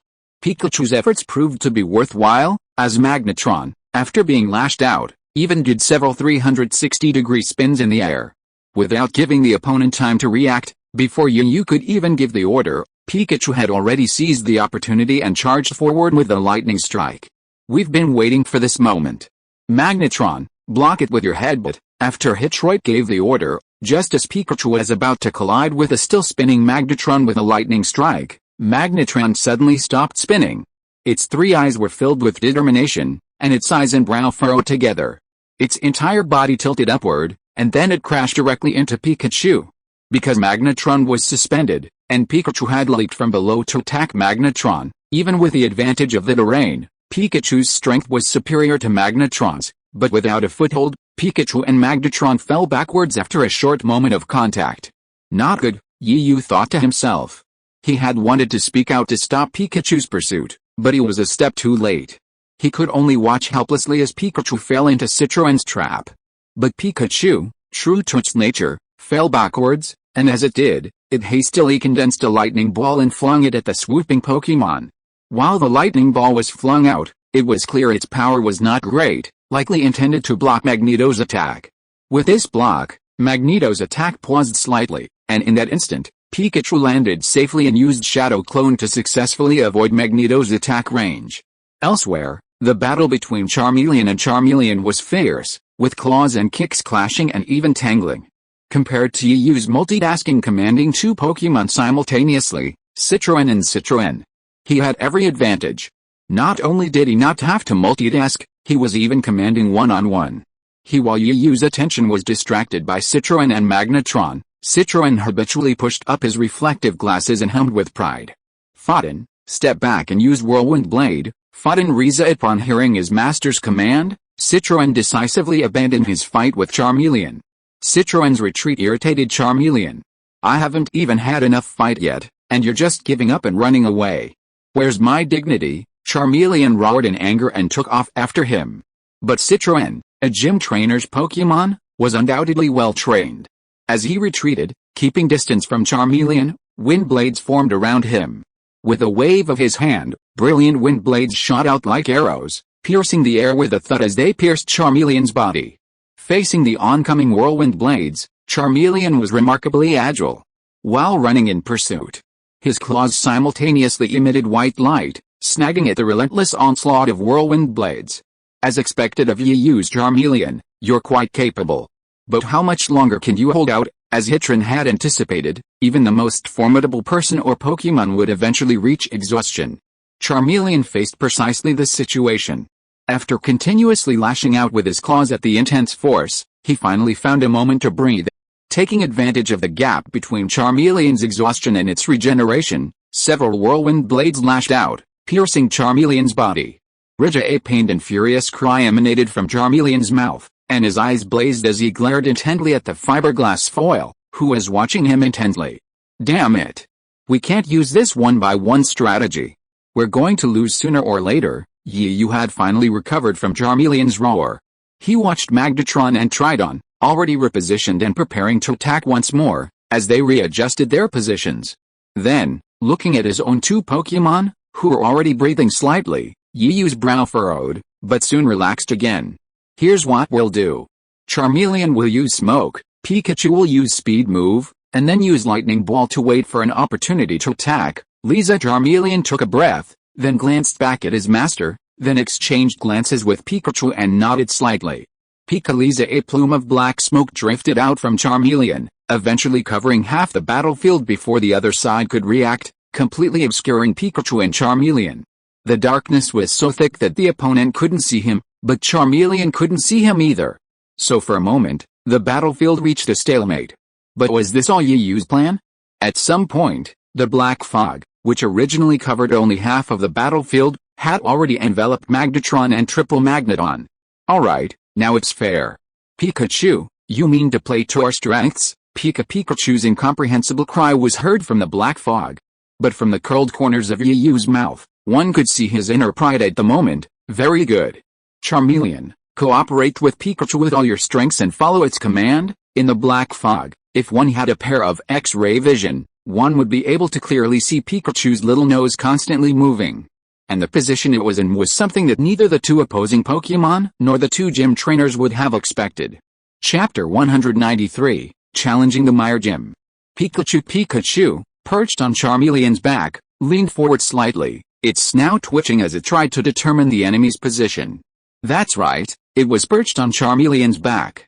The high-speed movement command Yi Yu had issued earlier was merely a distraction. It seemed Yi Yu hadn't intended for Pikachu to lure or harass the enemy alone. Instead, he employed a combination of the blind and the lame, with Pikachu, with its keen sense of smell, acting as Charmeleon's eyes, while Charmeleon would maneuver and provide distraction. Pikachu, as if suddenly realizing something, Pikachu closed his eyes, its snout finally fixed on a specific location. Instinctively, he extended his short claws in that direction, guiding Charmeleon. Even as Pikachu and the others were about to make their move, the opposing Pokémon, Magnetron and Magneto, remained trapped in an unseen forbidden zone. Citron had, in fact, equipped Citroën with a thermal sensing program, but for the sake of fairness, Citron had already disabled its thermal sensing system during the match. Oh no. We're in a bit of a pickle. Citron habitually pushed his glasses up, but this time the lenses didn't reflect anything. Master Citron, what should we do? We can't see the situation clearly, so we can't issue any orders. Even as a robot, Citroën couldn't detect the nervousness in Citroën's voice. We'll just have to improvise, Citron said, feeling somewhat helpless. The situation was too passive. Back on the field, under the cover of the black fog and with Pikachu's guidance, Charmeleon, carrying Pikachu on his back, had successfully reached the vicinity of the lightning flycatcher and Magneto. It's worth noting that Charmeleon, fearing the fog would suddenly dissipate, practically cast smoke abilities as he walked. In the black fog, under Pikachu's command, Charmeleon's mouth no longer belched black mist. Inside its gaping maw, faint sparks could be seen gathering. With each frantic movement of Magnetron, Pikachu's claws pointed precisely in its direction. Pikachu, Pikachu! Suddenly, Pikachu's cry echoed through the smoke, followed by a burst of flames, a thick column of fire dispersing the surrounding smoke. In Magnetron's eyes, which shifted from confusion to terror, the jet of flame grew larger and larger. Without time to react, the jet successfully struck Magnetron. Magnetron, possessing the steel attribute, was exceptionally effective against fire-type attacks. But that wasn't the end of it. Having just recovered from the jet of flame, Magnetron opened his eyes to see a dark shadow suddenly grow larger. Pikachu, after Charmeleon used Flame Jet, Pikachu leaped from Charmeleon's back. Knowing that electric skills were useless against Magnetron, another electric-type Pokémon, Pikachu unleashed Iron Tail once again. Before Magnetron could react, Pikachu lashed out with its iron-hard tail, lashing it out with lightning speed. By the time Citron could react, Magnetron had already been toppled to the ground around him slightly dented by the sheer force. Lightning Flycatcher, hurry up and help Magnetron. Use Tornado Blades, Lightning Flycatcher. With a sharp gaze, Pikachu leaped in front of Magnetron, hurling tornado blades at the oncoming Pikachu.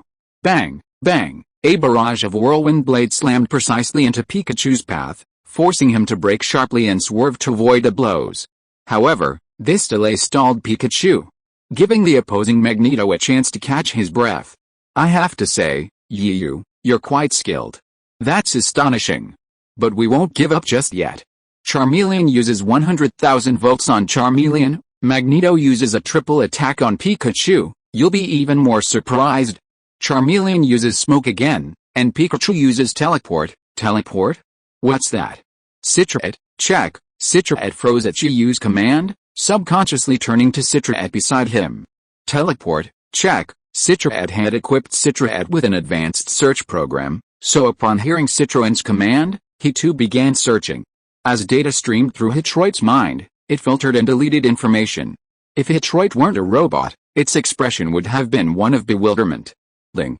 Master Hitrun, no results found for the disapparition skill. What? Hitrun was startled. Since even Hitroit couldn't find it, it must have been a skill the other party had invented. After confirming this, Hitrun's gaze grew even more serious.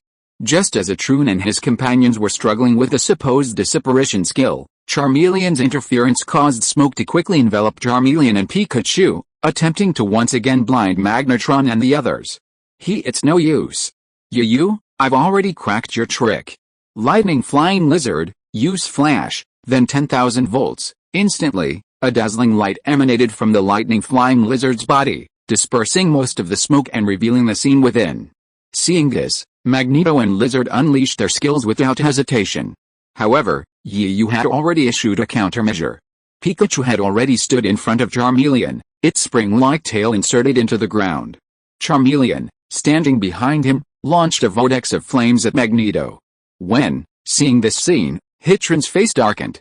However, at this moment, an untimely voice suddenly rang in his ears. Although I didn't see the skill of teleport, I found that it means something like exchanging positions in Chinese. Man. Are you sure you're not mistaken? Hitrun covered his face in disbelief and screamed. Chapter 194, Challenging the Meyer Gym. So what? My Chinese language is quite profound, isn't it?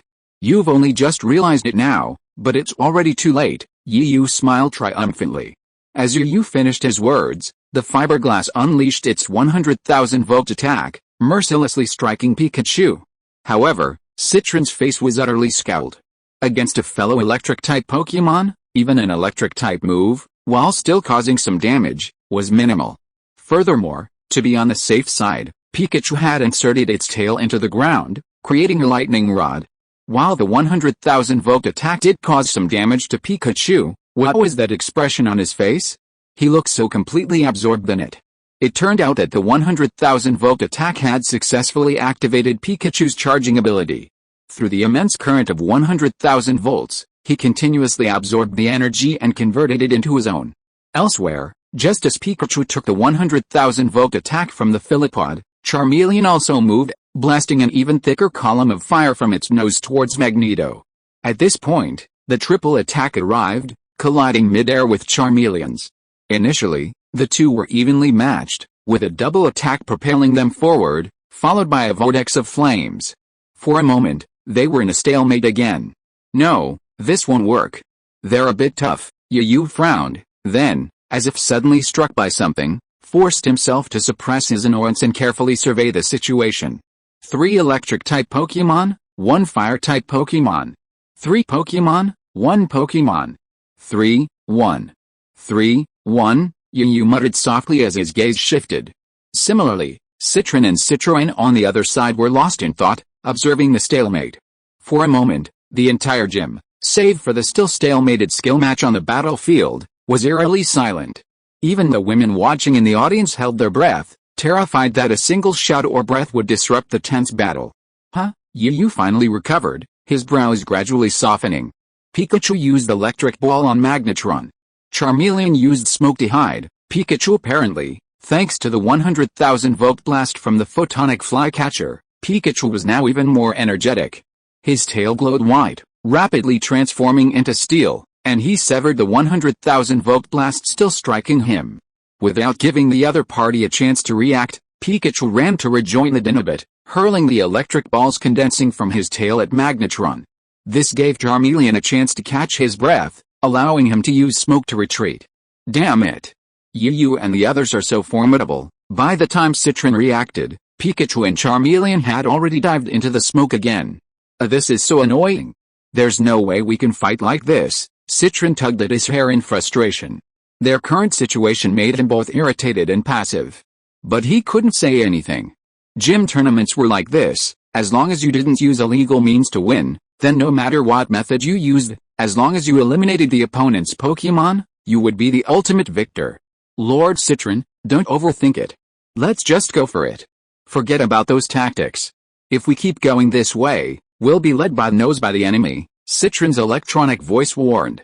Citron was stunned by Citron's words, and he fell into deep thought. Seeing such a golden opportunity, Yu naturally had no reason to miss it. A belligerent glint flickered in his eyes once again. Distracting yourself during a battle is a big no-no. Citron. Charmeleon uses Flame Jet on the Fiendish, and Pikachu uses Lightning Bolt to charge. However, the two gym trainers on the opposite side were no small matter. Although Citron was lost in thought, Citron's deputy, Citron, took over the battle. Fiendish uses Kick to block Pikachu, and Magneto uses Destruction Beam on Charmeleon. Great opportunity, Pikachu. Stop the Fiendish at any cost. Pikachu, although unaware of his master's ulterior motives, Pikachu obeyed obediently, alternating between high-speed movement and lightning bolt. Pikachu was always within half a meter of the Fiendish. Furthermore, due to Pikachu's small size, the Fiendish's attacks were always missing. He tried to break free, but Pikachu would follow, occasionally flashing with lightning. After confirming that the lightning flycatcher was trapped and unable to be rescued, Yu turned his attention to the battle between Charmeleon and Magneton. The Destruction Ray, true to its name, held its ground against the jet flame for a moment before piercing through the entire column of fire. With each advance of destruction time, the column of fire diminished, drawing closer to Charmeleon. Charmeleon, hold on. Find the right moment to leap. After a few breaths, Charmeleon finally gave in, its once sharp and focused gaze darting around. The Destruction Ray finally arrived, and Charmeleon, seeing this, quickly attempted a 180-degree step backward to avoid it. Perhaps due to its haste, Charmeleon was still a fraction too late, and as Charmeleon's eyes widened, half of its body came into direct contact with the Destruction Ray. However, despite this, Charmeleon still flew out and fell heavily to the ground. It can only be said that no Pokémon cultivated by gym trainers is useless. Although the power of the Destruction Beam was greatly reduced by the jet of fire, it still made Charmeleon very weak. It just lay on the ground, as if it was motionless. Charmeleon. Stand up, stand up.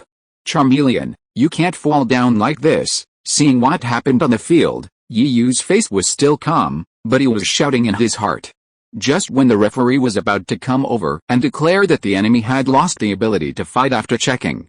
Chapter 195, Challenging the Mire Gym. As if sensing its master's thoughts, and seemingly desperately unwilling to be defeated, by the very Pokémon it thought it could easily defeat. Charmeleon first twitched its claws, then struggled to its feet. Compared to its earlier high spirits, it now looked a bit disheveled, but the only thing that remained unchanged was its thirst for victory. Lisa picking itself up from the ground was also a difficult process. Magnetron and Tridon didn't press their advantage. It wasn't that they didn't want to, but they couldn't. Although they wanted to press their advantage immediately, the after effects of Magnetron's Destruction Ray hadn't worn off, and their bodies were now paralyzed. As for Tridon, that was even worse. Pikachu was entangled with it, making it unable to advance an inch. Lisa Charmeleon roared to the sky as he stood up, as if to encourage himself. The fire of fighting spirit flickered and burned in his eyes. But it wasn't just his eyes, the fire on his tail also flared up, transforming from a simple flicker into a blazing flame.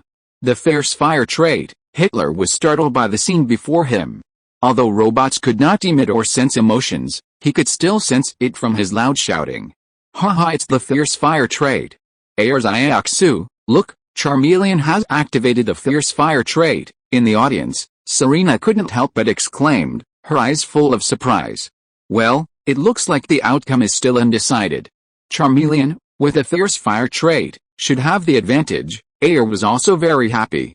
Only the little one Eulogio was confused. What happened? Wasn't she frowning just now? How did she suddenly become so angry with brother Yu? Sister Xiaoxu, what is the fierce fire trait they are talking about? Is it because the flames on Charmeleon's tail suddenly became bigger? Eulogia asked with her little head tilted. Seeing Eulogia's question, Xiaoxu explained carefully, every Pokemon has its own special ability. Once activated, a Pokemon's combat power is significantly increased. For example, Charmeleon's fire special ability has a chance to activate when it loses too much stamina. Once activated, when using fire-type skills, the power of those skills is doubled. Oh. So that's it. Then do Citroen's Magnetron and his brother, Fiery Flycatcher, also have it? Eulogia asked quickly. Yes. Every Pokemon has it. But you mentioned before that while the fire special ability increases Charmeleon's combat power and doubles the power of its fire-type skills, it also causes it to lose stamina too quickly. It's like preempting stamina, right? Air then took over. She would watch Yu train or battle against other Pokemon trainers closely and then discuss it with him, so she felt confident in her conclusion. Ignoring the women's discussions in the audience, he returned to the battleground. Pikachu and Tridon were holding each other back, while Magnetron was still immobilized by the after effects of its destruction beam, while Charmeleon activated its Inferno. Knowing time was running out and delaying any further, Yu quickly turned back and ordered, Pikachu, hold them back like this. Charmeleon, target Magnetron with maximum fire. Charmeleon unleashed a thick, swift stream of flame from his mouth, aiming directly at Magnetron, still in the after effects. The already powerful fire jet, now enhanced by the Inferno effect, became even more terrifying. The scorching, swift flames danced through the air, making the air sizzle with the sound of burning flames. Photoelectric Flycatcher, break free and come to support. Magnetron, react quickly and use hold. 111. The heat wave from the jet flames inched closer and closer to Magnetron, but Magnetron grew increasingly anxious, trembling incessantly in an attempt to escape the after effects of the destructive ray. But it was a tale of unforeseen events. The jet flames finally arrived, and just as Magnetron was able to move, the flames made intimate contact with his magnetic form, scorching the metal beneath. Despite its weak stats and the doubled-up effect, Magnetron was ultimately eliminated. His body slammed to the ground, his three eyes simultaneously shrunken into mosquito coils. The referee didn't have time to investigate, and another unexpected event occurred. Stop engaging Pikachu, Ocellus. Now's the time to unleash 100,000 volts on Charmeleon. It was at this moment that Citron finally snapped out of his reverie. He glanced up to see the scene before him, and decisively gave the order. Yet, why should I bother with all that so-called tactics? Pokemon battles should be fun, not maneuvered around by the opponent. Looking at Ocellus, who had immediately followed his command, Citron's eyes gleamed with understanding, obscured only by the flashing lenses of his glasses. Ocellus, hearing his master's command once more, Ocellus, enduring the damage from Pikachu's lightning strike, shook off Pikachu's entanglement. While Charmeleon's gaze was fixed on Magnetron, Ocellus unleashed 100,000 volts without hesitation, striking Charmeleon while he was completely unprepared. Charmeleon, who was originally looking at his opponent's fall with a smug look on his face, suddenly felt a pain all over his body. However, just this one pain made Charmeleon, who had been maintaining the fierce fire attribute at the cost of expending physical strength, lose consciousness. His vision went dark and he fell to the ground. His eyes were circling, and the flame of fighting spirit on his tail, which was able to burn, also returned to its normal size. Ignoring Yu's astonishment, the referee stood outside the field and took a look, then waved the red and green referee flags in their hands. Magnemite and Charmeleon have lost their combat capabilities at the same time. Now the remaining Pokemon in the field continue to fight again. Ignoring the referee's words, Citron patted Citroen on the shoulder, looked seriously into Citroen's eyes, and said solemnly, Citroen, thank you so much for helping me wake up. Chapter 196, Challenging the Mire Gym. Master Citron, staring at him like that, Citron, despite Citron being a robot devoid of emotion, had added a few simple expressions to improve him. Take, for example, the one in front of him, the water-like pattern beneath his eyes. Citron, why are you crying? Don't scare me, Citron said anxiously. This was the first time Citron had used an expression since he'd added some emoticons. No, nothing.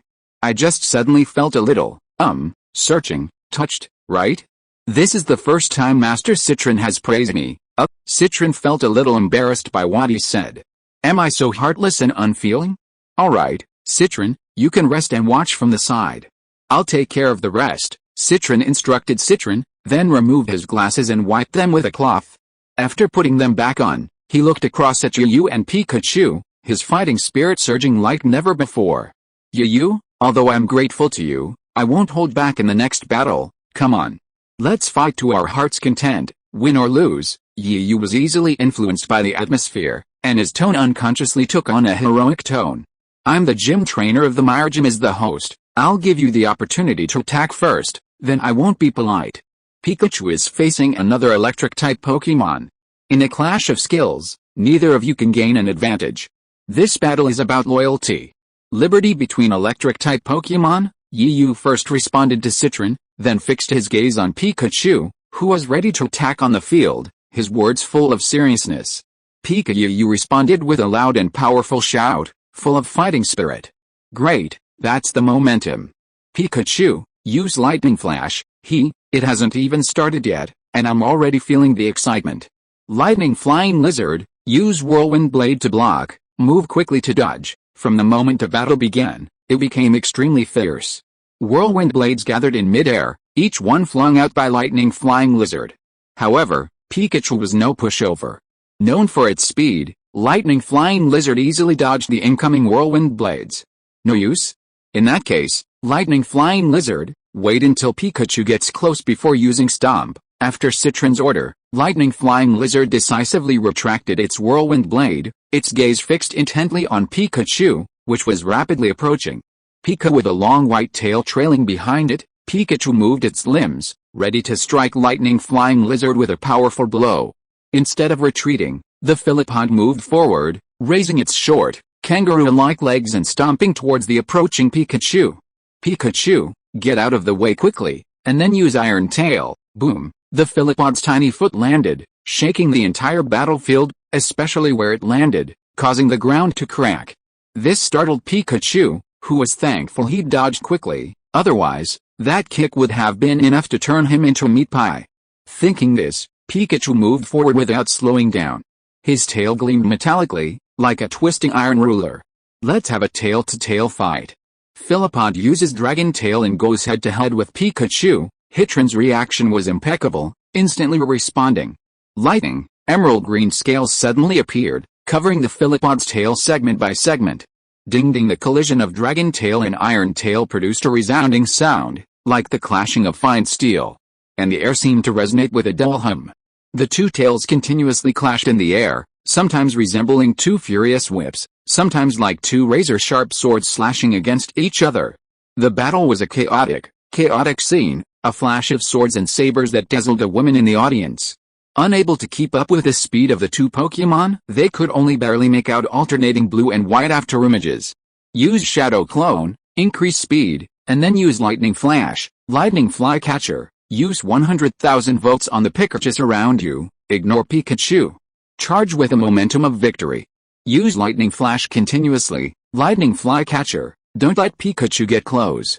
Use continuous kicks, but while the kicks were fast, Pikachu was even faster, thanks to its compact size and agile movement. Lightning Flycatcher couldn't even land a single kick, and instead was left panting with exhaustion. Pikachu seizing this opportunity, Pikachu swung his limbs vigorously, charging at the Philippod, determined to knock it out of action. However, a lean camel is still bigger than a horse. Even though the Philippod was already panting, it could withstand Pikachu's blow without a problem. Its entire body slid backward, leaving two deep tracks on the ground. Oh, Pikachu, are you still holding on? Yu shouted worriedly, his tone tinged with anxiety. Pikachu nodded vigorously, responding to Yu, his eyes fixed on the Philippod. The Philippod was also panting, but the fighting spirit in both Pokemon's eyes remained undimmed. Philippod, are you okay? Can you still fight? Citron was also concerned, his eyes filled with worry. Photoelectric a low, yet resolute cry echoed Citron's agreement. By this point, both Pokemon were severely depleted, and it was now a battle of attrition to see who would give up first. It was, to put it bluntly, a war of attrition. Yu, this isn't going to work. How about we go for a single move to decide the outcome? Citron suggested. Okay, I agree. Pikachu, use another flash, photonic flycatcher, then we'll use a kickdown. For some reason, Citron's eyes were obscured by the light from his lenses, making it impossible to discern his thoughts. On the field, as both trainers issued their commands, both Pokémon sprang into action. Pikachu was the first to charge, his long white tail trailing behind him once again. Photonic Flycatcher, due to its short, less agile legs, was slightly slower. But their goal was single, to defeat the other with a single, all-out attack and emerge victorious. If you are listening to this novel on a channel other than Fanfic World, it means it was downloaded and re-uploaded without effort. We warmly invite you to visit our channel, Fanfic World. There you will find the original version of this story and many other novels of various genres. We look forward to seeing you dive into a world of incredible novels. Chapter 197, Challenging the Mire Gym. The tense atmosphere of the final showdown between the two Pokémon in the arena gripped the audience. The women watching in the stands held their breath, their eyes fixed on the two Pokémon, practically following their every move. Pikachu vs. Lightning Flycatcher, who will win? Finally, even as a child, Eureka couldn't contain the tension and whispered, as if afraid that a loud voice would disrupt the battle. I don't know, but I can't jump to conclusions until the very last moment. Yu once said that battlefield battles are ever-changing, and so are Pokémon battles. So no matter what you do, don't give up until the very last moment, Serena said, her voice similarly low. But she couldn't help but recall that Yuyu's words had etched themselves in her heart, fueling her perseverance and perseverance. I'm getting nervous watching this. I'm sweating for both sides right now, really? Why does it feel like we, the spectators, are even more exhausted than them fighting? Who knows? Maybe it's just so exciting, we can't help but feel like we're right there in the middle of it all. The intense atmosphere of the battle continued. With each thud of the two Pokémon's footsteps, Yu and Citron's hearts leaped involuntarily. In this oppressive and tense atmosphere, the two Pokémon drew closer and closer, on the verge of a head-on collision. Suddenly, a voice, overshadowing the clatter of the running Pokémon, rang out, Pikachu, maintain your distance and use Shadow Clone. The moment Yu gave the command, the Pikachu, previously running alone, suddenly split into 2, then 4, then 8, a dazzling display of activity. Looking down from above, the imposing presence of a vast army was palpable, while the optic flycatcher on the other side was like a small boat on the ocean, facing the surging waves of the Pikachu horde. What? Yu, you're cheating, Citron screamed, practically losing his composure. Seeing the sudden change before him, Citron's face grimaced, his glasses nearly falling off his nose in shock. He wanted to give orders to save the situation, but it was too late. No matter how powerful the optic flycatcher was, having already launched its attack, its inertia prevented it from stopping. However, as a Pokémon cultivated by gym trainers, the optic flycatcher was not to be underestimated. Even in this critical situation, it managed to continuously kick down and scatter Pikachu's attacking shadow clones. However, doing so repeatedly, without being able to distinguish the real entity, only accelerated a depletion of energy. As expected, the moment the optic flycatcher paused to catch its breath, Pikachu launched its attack. Repeated lightning flashes were unleashed with such speed that it was blinding, even dizzying if watched for too long. From above, each of Pikachu's lightning flashes resembled an arrow shot from a bow, with a photonic lizard being the target. Arrows pierced its body from all directions and angles. And that wasn't enough. After unleashing an untold number of lightning flashes, the photonic lizard, perhaps still standing due to inertia, didn't give anyone time to react. Pikachu unleashed another iron tail on the photonic lizard, embodying Yuyu's strike while your weak mentality to its fullest. Bang! Flesh collided with the ground, making a dull sound, and his eyes began to swirl again. Upon seeing this, the impartial referee immediately took the referee's flag, entered the arena, and after investigating, announced, the lightning flying lizard has lost the fight. Pikachu has been victorious, so challenger Yu has won. Yu, you're cheating. We agreed on a single move to decide the outcome, Citron said angrily as soon as the referee finished speaking. As the Chinese military strategy says, in war, deception is permitted. Facing Citron's lack of words, Yu simply uttered a few words. Citron was speechless, clearly understanding the meaning of in war, deception is permitted. Citron, you're too concerned with some things, And you tend to dwell on them, and sometimes these things become constraints. Although I don't understand scientific manufacturing, I do understand that whether it's manufacturing or Pokemon battles, you must be flexible. For some reason, seeing Citron's somewhat frustrated expression, Yu couldn't help but say, I understand, maybe this is my shortcoming. Citron knew Yu was right, so after the initial frustration, he quickly recovered. He took the initiative to walk towards Yu and took the box containing the badge from the referee. After Yu finished speaking, he immediately called Pikachu, who had run to his feet, and offered some words of encouragement. Of course, without favoring one over the other, he also released Charmeleon. After a short rest, Charmeleon emerged from its Pokeball, looking much more energetic. Suddenly, its gaze darted towards Citron, who was approaching. Noticing Charmeleon's strangeness, Yu followed its gaze. Citron, holding a box, had already arrived in front of him. Yu, congratulations on your victory. This battle has taught me a lot, and I also had a great time. This is the voltage badge, please accept it. Citron handed the voltage badge to Yu. Yes. Thank you. Yu accepted it. At this time, Serena and the other girls also came down from the audience. As soon as they came down, Ayer couldn't help but applaud, saying, what a fantastic match. Seeing all these spectators get so excited, yes, Serena echoed, her pretty face filled with admiration as she looked at Yu. Congratulations, Yu. You've earned another badge, bringing you one step closer to qualifying for the Kalos League. Instead of praising him, Xiaoxa offered a blessing. Just then, just as Citron was feeling a little embarrassed, Eureka suddenly sighed. What's wrong with Eureka? You're sighing so much? That's not like you, Ayer asked curiously. Nothing. It's just that my first fight as a gym trainer ended in failure. Oh, you silly girl, how dare you say that to your brother, Citron said, irritated, and gave Eureka a light tap on the head. Ouch! That hurts. The work has been signed, and the Great God Book has been launched. Please feel free to subscribe. Finally, I would like to ask for recommendation votes, 5-star reviews, comments, and rewards. Chapter 198, A Call from Professor Oak. By the time Yu, Serena, and the others left the Mire Gym and returned to the Pokemon Center, it was already dusk.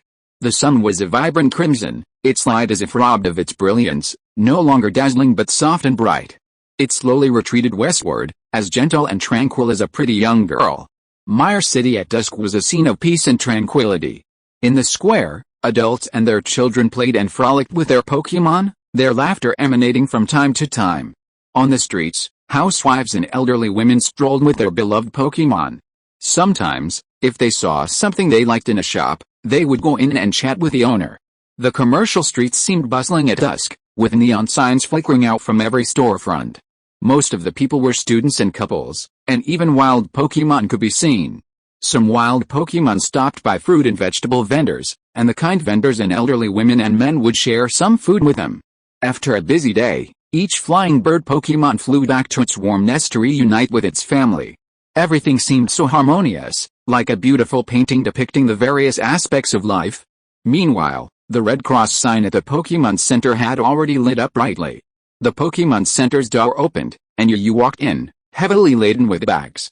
When his body touched the soft sofa in the reception area, even though he was a martial arts master, he immediately collapsed onto it.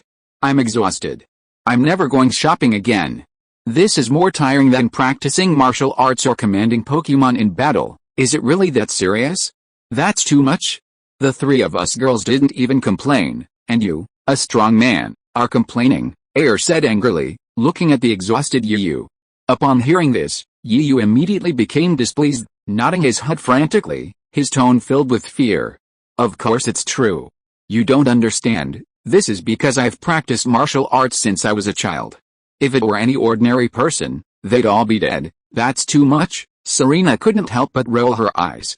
Anyway, if something like this happens again, I'd rather fight someone with a higher level of martial arts than have to face what happened all day. Yu, still feeling a bit of fear, turned to Pikachu, who was also lying exhausted beside him and said, don't you think so, Pikachu? Pikachu became even more excited at Yu's question. It kept calling out Pika, nodding its head frantically, though it also seemed weak. You too. It really lives up to that saying. Pokemon have personalities very similar to their trainers. Xiaoxia found the scene quite amusing and couldn't help but laugh. After Yu finished challenging the Mire Gym and then spent some time chatting and playing with Citron and Eureka, it was already noon when he emerged. After grabbing lunch at a random restaurant, the three women suggested going shopping. Initially, Yu resisted, even thinking it was a waste of time and better to get back to training. But ultimately, after a 3-1 vote, Yu was defeated and capitulated to the women's coercion, becoming the group's hard laborer while they shopped. He even got a buy one get one free deal with a Pikachu. It's fair to say that women, regardless of age, can lose themselves in shopping. For an entire afternoon, they could be seen everywhere in Mire City's central shopping plaza, having explored nearly every corner. Of course, despite being a laborer, Yu still possessed the grace of a man. Most of the time, besides being a toiler and footman, he also paid the bills. But after an afternoon of shopping, Yu and the others also stocked up on travel essentials, as well as some essential items they'd already used up, like Pokemon food, medicine, first aid kits, and ingredients. Yu even reluctantly spent 2,000 Alliance coins on 10 Pokeballs. It must be said that even for ordinary Pokeballs, the purchase was a real pain in the ass, and he'd already spent all the Alliance coins he'd won. Ignoring the women still excitedly chatting, Yu lay on the sofa, his sword in his hand, his eyes fixed on the ceiling chandelier, lost in thought. Just then, Miss Joy approached, her charming smile still on her face. Yu has a video call with you. Ah. Oh, Yu, still a little dazed, replied subconsciously. After regaining his composure, he stood up, looking a bit flustered, scratching his hair in embarrassment. Sorry.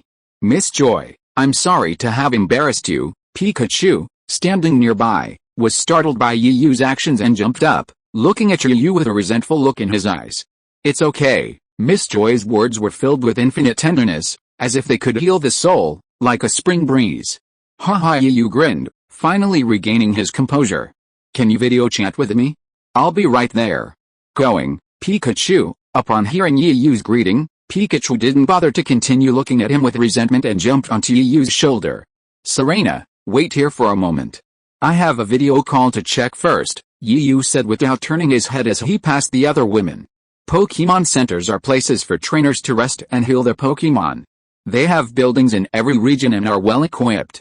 In the left corner of the hall, there was a video communication area specially set up to provide convenience and information exchange for trainers. When Yu arrived at the communication area, there were already several trainers standing there, chatting with their relatives or friends. In the middle of them, the microphone of a communicator was picked up and placed on the table. In the video, there was an old man wearing a white coat and gray hair, but he looked energetic. Yu walked straight over with Pikachu, because he recognized from a distance that the old man in the video was none other than Professor Oak. Chapter 199, Conversation with Professor Oak. Long time no see, Professor Oak. How have you been recently? Yu picked up the microphone and asked first, his words full of sincerity and concern. Good, what's good about it? You haven't contacted me for such a long time, and you still need me to take the initiative to find you. Are you getting cocky? However, as soon as Professor Oak opened his mouth, he ruined the atmosphere. He had a stern face and a tone full of unkindness. How can I? Am I not too busy? If you don't believe me, you can ask Pikachu. Yu smiled awkwardly. Pikachu called very cooperatively, and nodded seriously with a serious look on his face. Don't interrupt me with Pikachu. Stop smiling at me. So, tell me what you're busy with? Where have you been now? Really, Professor Oak, I'm not lying. I'm in Mire City right now. I just challenged the Mire Gym today. If you don't believe me, just look. And I used to live in the wild. I even went into seclusion a while ago. Professor Oak, you know my situation, Yu chattered as he hurriedly took out a voltage badge. He knew that if he didn't convince Professor Oak, his fate would be tragic, even though the two of them were far, very far away. Hey, congratulations. I didn't expect your trip to be so wonderful. Professor Oak finally stopped with stern face and showed his signature kind smile again. Yu also smiled, but said nothing because he knew Professor Oak had something else to say. As expected, Professor Oak's kind voice rang out from the receiver. Ah. Yu, you're really something. After your trips, you've called back to let me know you're safe. I can count on my fingers the number of times. When your master entrusted you to my care, I treated you like my grandson." Professor Oak then began to ramble on, and Yu listened quietly, knowing that he was saying all this for his own good. Far from feeling annoyed, he felt a warm warmth in his heart. "Oh, right. You just mentioned the voltage badge you earned. Doesn't it mean you can win 3 more gyms and qualify for the Kalos League Challenge?" "Okay, getting to the point." Upon hearing this, Yuyu's expression grew serious. "Yes, I'm just 3 badges away. Then I'll definitely win the Kalos League Championship and return to China to prove myself." Yu spoke with conviction, as if he were determined to claim the trophy. "Nonsense." Yu was startled by Professor Oak's sudden change to seriousness. "Yu, you have the confidence and ambition to win the championship, that's great. But you must not let victory blind you. Remember, there are always bigger things out there. The world is vast, and it's often more than meets the eye. Isn't it?" Unlike before, this time, Yu interrupted Professor Oak before he could finish his words, picking up where he left off. Oh, Professor Oak was speechless, his forced stern face failing him, and he couldn't help but let out a wry laugh. "You little brat," he. "Doctor, you've said that to me countless times. Don't worry, I remember it all. I can even recite it backwards." "That's good." Professor Oak then turned to Pikachu and said apologetically, "Pikachu, it's been a while. How are you?" Pikachu was delighted to see Professor Oak's attention again, his eyes forming crescents. "Oh, so that's how it is. Then I'll ask you to take good care of Yu from now on." Professor Oak seemed to be listening with great interest, nodding from time to time. And in the end he even gave Pikachu some instructions. It seemed that Yuyu's sudden laughter caught Professor Oak's attention, and he turned his gaze back to Yu. "By the way, Yu, why haven't you sent any treasures back to me yet? And what about the 2 shiny Pokemon you promised me before?" Yu was suddenly embarrassed. If Professor Oak hadn't said it now, he would have even forgotten about it. But now that Professor Oak asked, he had no choice but to bite the bullet and say, "Professor Oak, the number of Pokemon I currently have is not even 2 palms. And those 2 shiny Pokemon are still my main Pokemon. If I pass them on to you, I'll be finished." "Well, what you said makes sense." Professor Oak nodded in agreement, and the scene changed again, but this is also a good opportunity. You can't send them into every battle. It's time to give those newcomers a chance, but that has to wait until I have enough Pokemon. After all, I still need the old ones to train the new ones." Yu paused, and seeing that Professor Oak was listening very carefully, he continued, "Besides, you know my situation. It's also very important to keep a few more powerful Pokemon on you. Sometimes it can help solve some troubles. And I heard that the remaining 3 gym trainers are really not to be underestimated." Whoosh. "That makes a lot of sense. How about this? Just teleport any Pokemon over here. I'm free lately. While I'm researching, I can even help you care for it and even train it." Professor Oak pretended to agree, but what he said next left Yu speechless. Seeing Professor Oak's somewhat devious smile, Yu couldn't help but sigh inwardly. Professor Oak knew him all too well. Because of his love for Pokemon, Yu wouldn't just casually leave them alone. Once captured, he felt responsible for them, not just to be used for viewing or released into the wild, harming them. After all, captured Pokemon are incredibly loyal, with the exception of some with unique personalities. Therefore, unless there were special circumstances, Yu typically captured rare and unique Pokemon. Yu felt helpless, knowing he couldn't escape this fate, so he considered teleporting the Pokemon over. Seeing Yu lost in thought, Professor Oak didn't interrupt. After a few strange laughs, he just watched quietly, waiting for Yuyu's choice. "Since you said so, Professor Oak, there's nothing we can do." Yu finally took out a Pokemon from his body and placed it on the Pokemon transporter. "But what's with that treacherous smile of yours?" Chapter 200, Professor Oak and the Crab. Okay, that's good. In that case, quickly send your Pokemon over so I can start my research sooner." Upon hearing Yuyu's words, Professor Oak flashed a brilliant smile, his eyes glowing green, as if he couldn't wait to devour the person on the video call. "Alright then, I'll send it over now. But first, this is one of my most special Pokemon, so you must raise it well for me." Yuyu's expression was so fleeting that Professor Oak didn't notice anything amiss. Instead, he stared intently at the Pokemon transmitter next to the communicator, eagerly anticipating Yuyu's Pokeball's arrival. Suddenly, a flash of electricity appeared on one of the machine's platforms, and the faint outline of a Pokeball became visible. As the arc pulsed, a red and white, ordinary Pokemon suddenly appeared on it. Professor Oak didn't immediately open the Pokemon's transmission to check its information. Instead, he held it carefully in his hands and rubbed his aged cheek against it. As a renowned Pokemon researcher, Professor Oak had no shortage of Pokemon to study, but the one you had sent back was incredibly significant. Even if it was just a common one, well, he probably wouldn't think so later. It wasn't easy. You had been away for so long. Finally, you sent me a Pokemon? Watching the video, Professor Oak, who had suddenly transformed into a playful old man, you shook his head and gave a wry smile. He couldn't help but think, if you knew what Pokemon I sent you, you wouldn't be happy anymore. Well, since you've received the Pokemon, Professor Oak, I'll log off now. I have other things to do. I'll contact you when we get to Aromatherapy City. What do you think? Go ahead, go ahead. I won't delay you.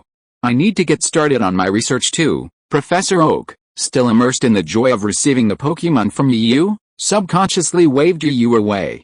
Seeing this, Yu felt as if he had been granted amnesty. He shouted to the screen, "Goodbye, Professor Oak." Following Pikachu's farewell cry, Yu quickly hung up the video call. Looking at the now dark video call screen, a sly smile crossed Yu's face, and he let out two eerily complacent laughs. He could already imagine Professor Oak's frantic expression when he learned what Pokemon he had teleported: Regional Dividing Line, Kanto Region, Pallet Town, Professor Oak's laboratory. Inside the laboratory, Professor Oak's initial excitement had subsided. He didn't immediately open the Pokemon box to release the Pokemon inside. Instead, he placed a Pokeball back into the teleportation device and retrieved the Pokemon's data. Crab. I didn't expect you to capture such a common Pokemon. This was Professor Oak's first reaction upon seeing Crab's name. Yet, knowing Yu's cunning ways, Professor Oak continued to look down with curiosity and anticipation. The more he looked, the darker his face grew, his lips twitching. What the hell is this? A normal scat weighs 6.5 kilograms, right? But this one only weighs 3 kilograms, less than half the normal weight. This is clearly malnutrition. I never thought you would capture such a Pokemon, Professor Oak muttered to himself as he studied the data, but then, as if a thought struck him, his expression changed. Damn, I've been tricked by that brat Yu again. He's got a plan. He's actually planning on having me help him breed a scat. Professor Oak knew Yu's personality, and Yu knew Professor Oak's as well. He knew Professor Oak wouldn't leave Pokemon with problems unattended. Never mind, even if it's not what I expected, this malnourished scat is still quite valuable for research, Professor Oak consoled himself. Then, with a helpless sigh, he unhooked the Pokemon from the transporter and flung it out. No matter what, I still have to meet this new friend first. Bang! A flash of red light appeared, and a giant crab, more than twice the size of a typical giant crab, appeared before Professor Oak's eyes. Although he had been mentally prepared, the sight of this malnourished giant crab made his mouth twitch. But as a Pokemon researcher, he quickly adjusted his attitude, a friendly smile plastered on his face. He squatted on the ground, and extended his hand in a friendly gesture. Hello, giant crab, welcome to play with me. Big claws. Perhaps because of the sudden arrival in this new environment, the giant crab's mouth kept foaming, its eyes darting around nervously, its sharp claws opening and closing with a constant clicking sound. Don't be afraid. Come here, dear, and shake hands, Professor Oak coaxed, his palm hovering in front of the giant crab. However, the giant crab remained unmoved, its eyes still alert, its foaming mouth unwavering. Interesting. It seems Yu has a knack for raising Pokemon? He's so vigilant, the thought deepened Professor Oak's smile. Professor Oak, worthy of his title as the island nation's renowned Pokemon researcher, was truly impressive. What followed would have been incredible to anyone watching. He had no idea how to manipulate the giant crab, which had been wary of him, into taking a few steps forward. The wariness in its eyes gradually faded, and even the foaming stopped. Very good, just kidding. We've been here to shake hands, and we're all good friends. Professor Oak extended his hand once again. Once again, the giant crab, seeing Professor Oak's overtures, didn't react as before. Instead, it decisively extended its claws, grasping Professor Oak's broad, rough, aged fingers. Crack! A crisp sound suddenly rang out, and the whole world seemed to be quiet at this moment. End of this chapter. Thank you so much for reading until the end. Don't forget to give it a like. Looking for more exclusive content and immediate access? Subscribe to our Patreon. Remember, every like, subscription or donation encourages us to continue. Thank you all. See you in the next video.